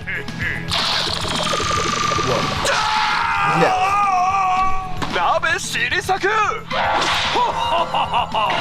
レスリング史上最強の双子が全撃参戦だ。Oh my god. He's giving a whole new meaning to grab ass. しかもすっごい大きい。画面に近いからよゴーゴー。オイラたちは DWF のタッグチャンピオンを200年間守ってるんだぜ。皇帝頃から最高のオファーがあってインフィニティトーナメントに出ることになった。桁違えの金と一緒に最高の女をつけてくれたミカだ。ほら子猫ちゃん。皇帝頃人間の骨を折るのが待ちきれねえぜ。同感だ。今回の鍋兄弟の相手は悪魔にとっても因縁深い元プロレスラーのお前だ。私が見てるって知ってるの？当たり前だ。誰あれ？松本さん、ご無沙汰だな。それでもう一回一緒にやり直すなんてのはどうだ？やよ。変わったって約束するよ。いい男になって。まず子供の親としてちゃんとしなさいよ。子供。ああ。No. No out. I had totally forgotten this show is like in Japanese. But the part where she just said like yeah yo like just means like no, but to match the rhythm of how she says it they wrote yo bit no bitch.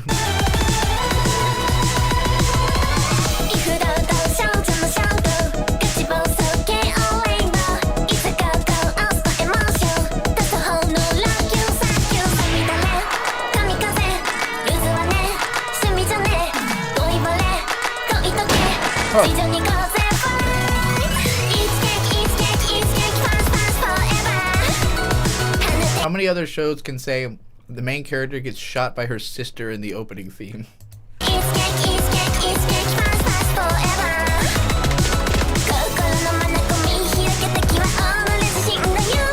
Whoa.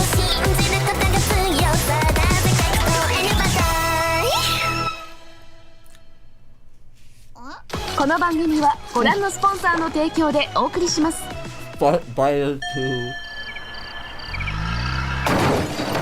ファンどもにはいくらでもサインするぜ。胸にサインして。なんてサインこれ。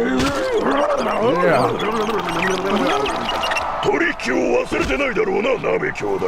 松本ママを倒したらお前たちに100万入銭ずつやろう。もし負けたらヘマなんかしたらこうなるからな。ヘマなぞするな。見てるぞ。That's like the best villain doing one of their own men moments I've seen in quite a while. Where he just is like, this will happen. Whop. Closes that guy's head. じゃなかったっけ？リング上がってください。僕とママがリングにいるときはちゃんとクールフロック見ててよ、ノノ。心配すんな、ちゃんと見てっからよ。だろクールフロック。ダメダメ。大丈夫だ、本当に食べるわけじゃん。何決まってんだ。そんなことしたら頭ちぎっちゃうからね。それではいよいよメインステージが始まります。青コーナー200年間完全無敗 DWF タッグ王者鍋ツインズ。赤コーナー衝撃の引退から20年伝説の復活か松本ママ。Got a more tattoo of her. あれがインフィニットトーナメントで生き残った唯一の人間か。ゴーゴーもね。Hey, fuck you! 勝敗は抑え込み3カウントかギ I hope you fucking die, Bart Harley Jarvis. ブアップのみ。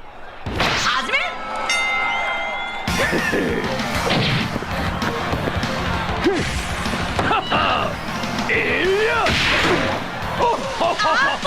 新作のケツマシンガン攻撃だ。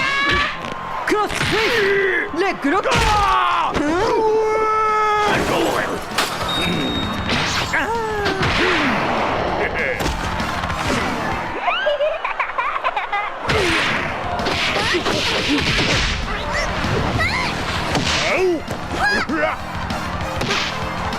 ほら、オペ開始だ。こりゃ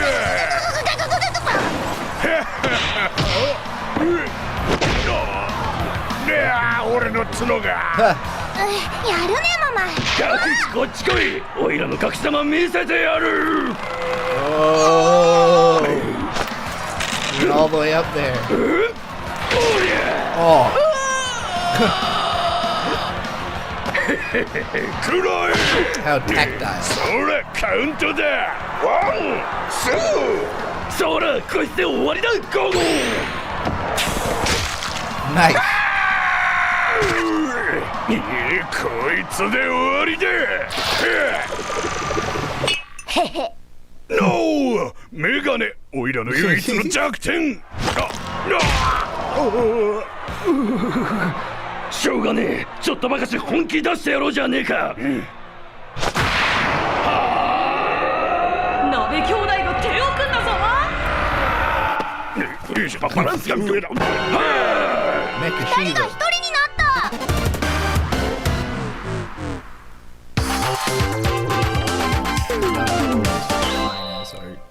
That color aesthetic is like well best. リングに上がることは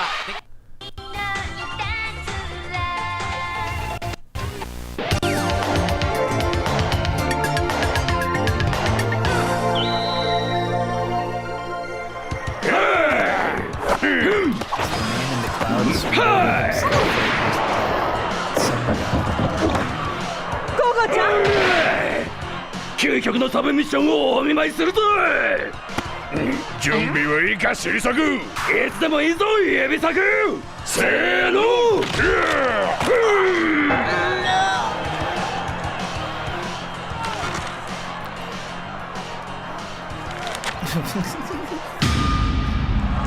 ママ負けんなよ。ママがタップしてしまうと試合は即終了です。ゴゴちゃん Rise back up onto your feet. Rise from your grave. Oh, it's him. That's the man. え？おじさん誰？どっかで会ったっけ？ What are you talking about? My name is Yushin Aniki, a legendary fighter from the spirit realm that died in combat thousands of years ago. Wasn't this guy like an internet meme or something? 字幕読まなきゃ。 In this awful language. Enough! Despite our language and spiritual barrier, I know that you can feel your power calling from within. It's your Ichigeki, the loved ones and memories most dear to you, are what gives the Ichigeki its strength. ゴーゴー、東京湾に行った時のこと思い出せ。わかったよ。やったー！東京湾に着いたよ、ナナ。かわいい街だな。そうだね。あそこが僕らのホテルだよ。壊れちゃった。やっべー、悪い、事故だ事故。わー、やめろ、やめながら火吹くなバカ。I guess that happened. おい、なんだ。誰か乱入してきたのか。Think before you do something so foolish. レフェリー何やってる？違反だろ。可愛い子ちゃん。おいらの女だぞ。何？なんだこいつだ。やるかめない。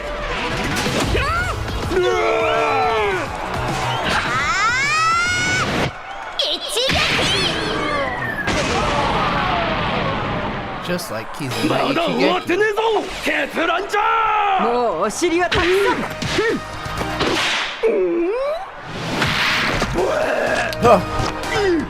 松本パワーボ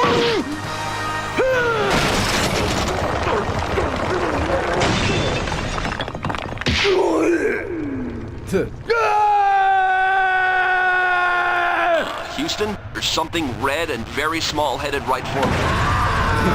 やっぱレスリングってやらせたよな。すごいよママ。いや、まだおいらにはちょっとだけ力が残って。Got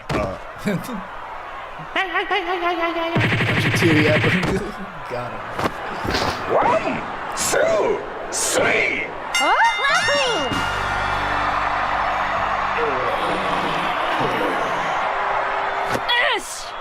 未だ現役ということか。ガラスが落ちたのは人間の観客側です。はあ、よかった。おめでとうございます松本ファミリー。みんなありがとう。この戦いで家族の大切さを学んだよ。みんなも喧嘩するかもしれないけど根底には愛があるよね。僕のお姉ちゃんのノノも僕のカエルを口に入れるふりするけど本当はクールフロックが大好きなんだよ。なんだ？それから力をくれたみんなにも感謝したい。僕が強くなれたのはみんなのおかげだよ。最後にいつもそばで支えてくれるパパありがとう。おいみんな。やったー。Is that Mario? 諦めないことを教えてくれて本当ありがとう。大好きだよ。おい起きろ起きろ。いいから目開けな。Fucking bullshit motherfucker. You piece of shit. おっただね中指だなこの中俺やろ。金も全部パーだ。あたいの中指くらい立てろ。Fuck you bitch.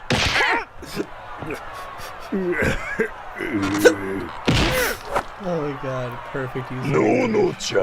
He really did 立派な男になったな。あれ女か。いい語りだし。パパにハグしてくれ。ずっと一緒にいられなくてごめんよ。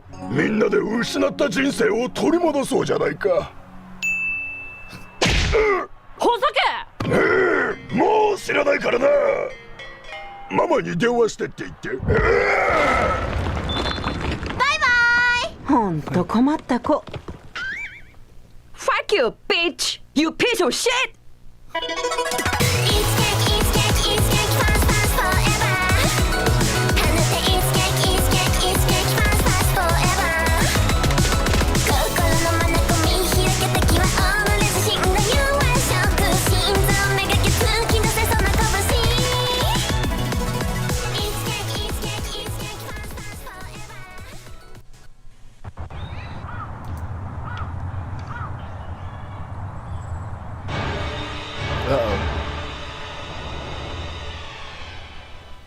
Throw that ball at it. Oh.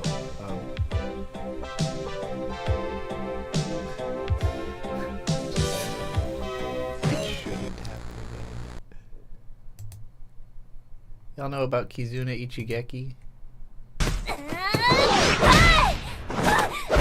This was maybe in content.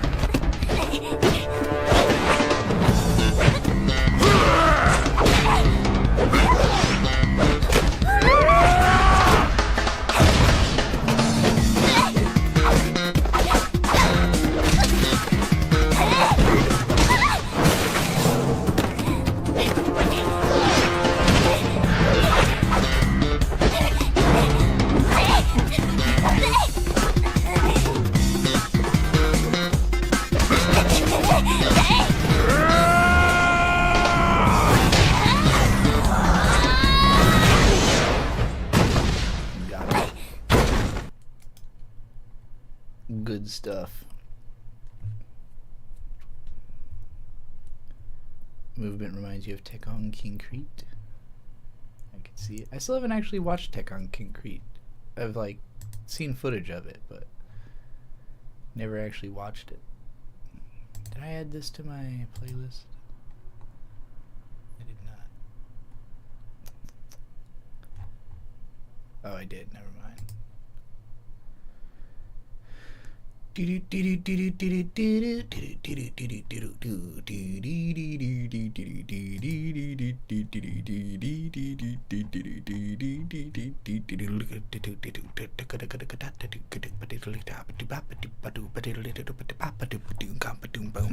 think it's time to blow this scene. Get everybody in the stuff together. Okay, 3, 2, 1, let's jam.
Yeah, I'm gonna stop now. Good night.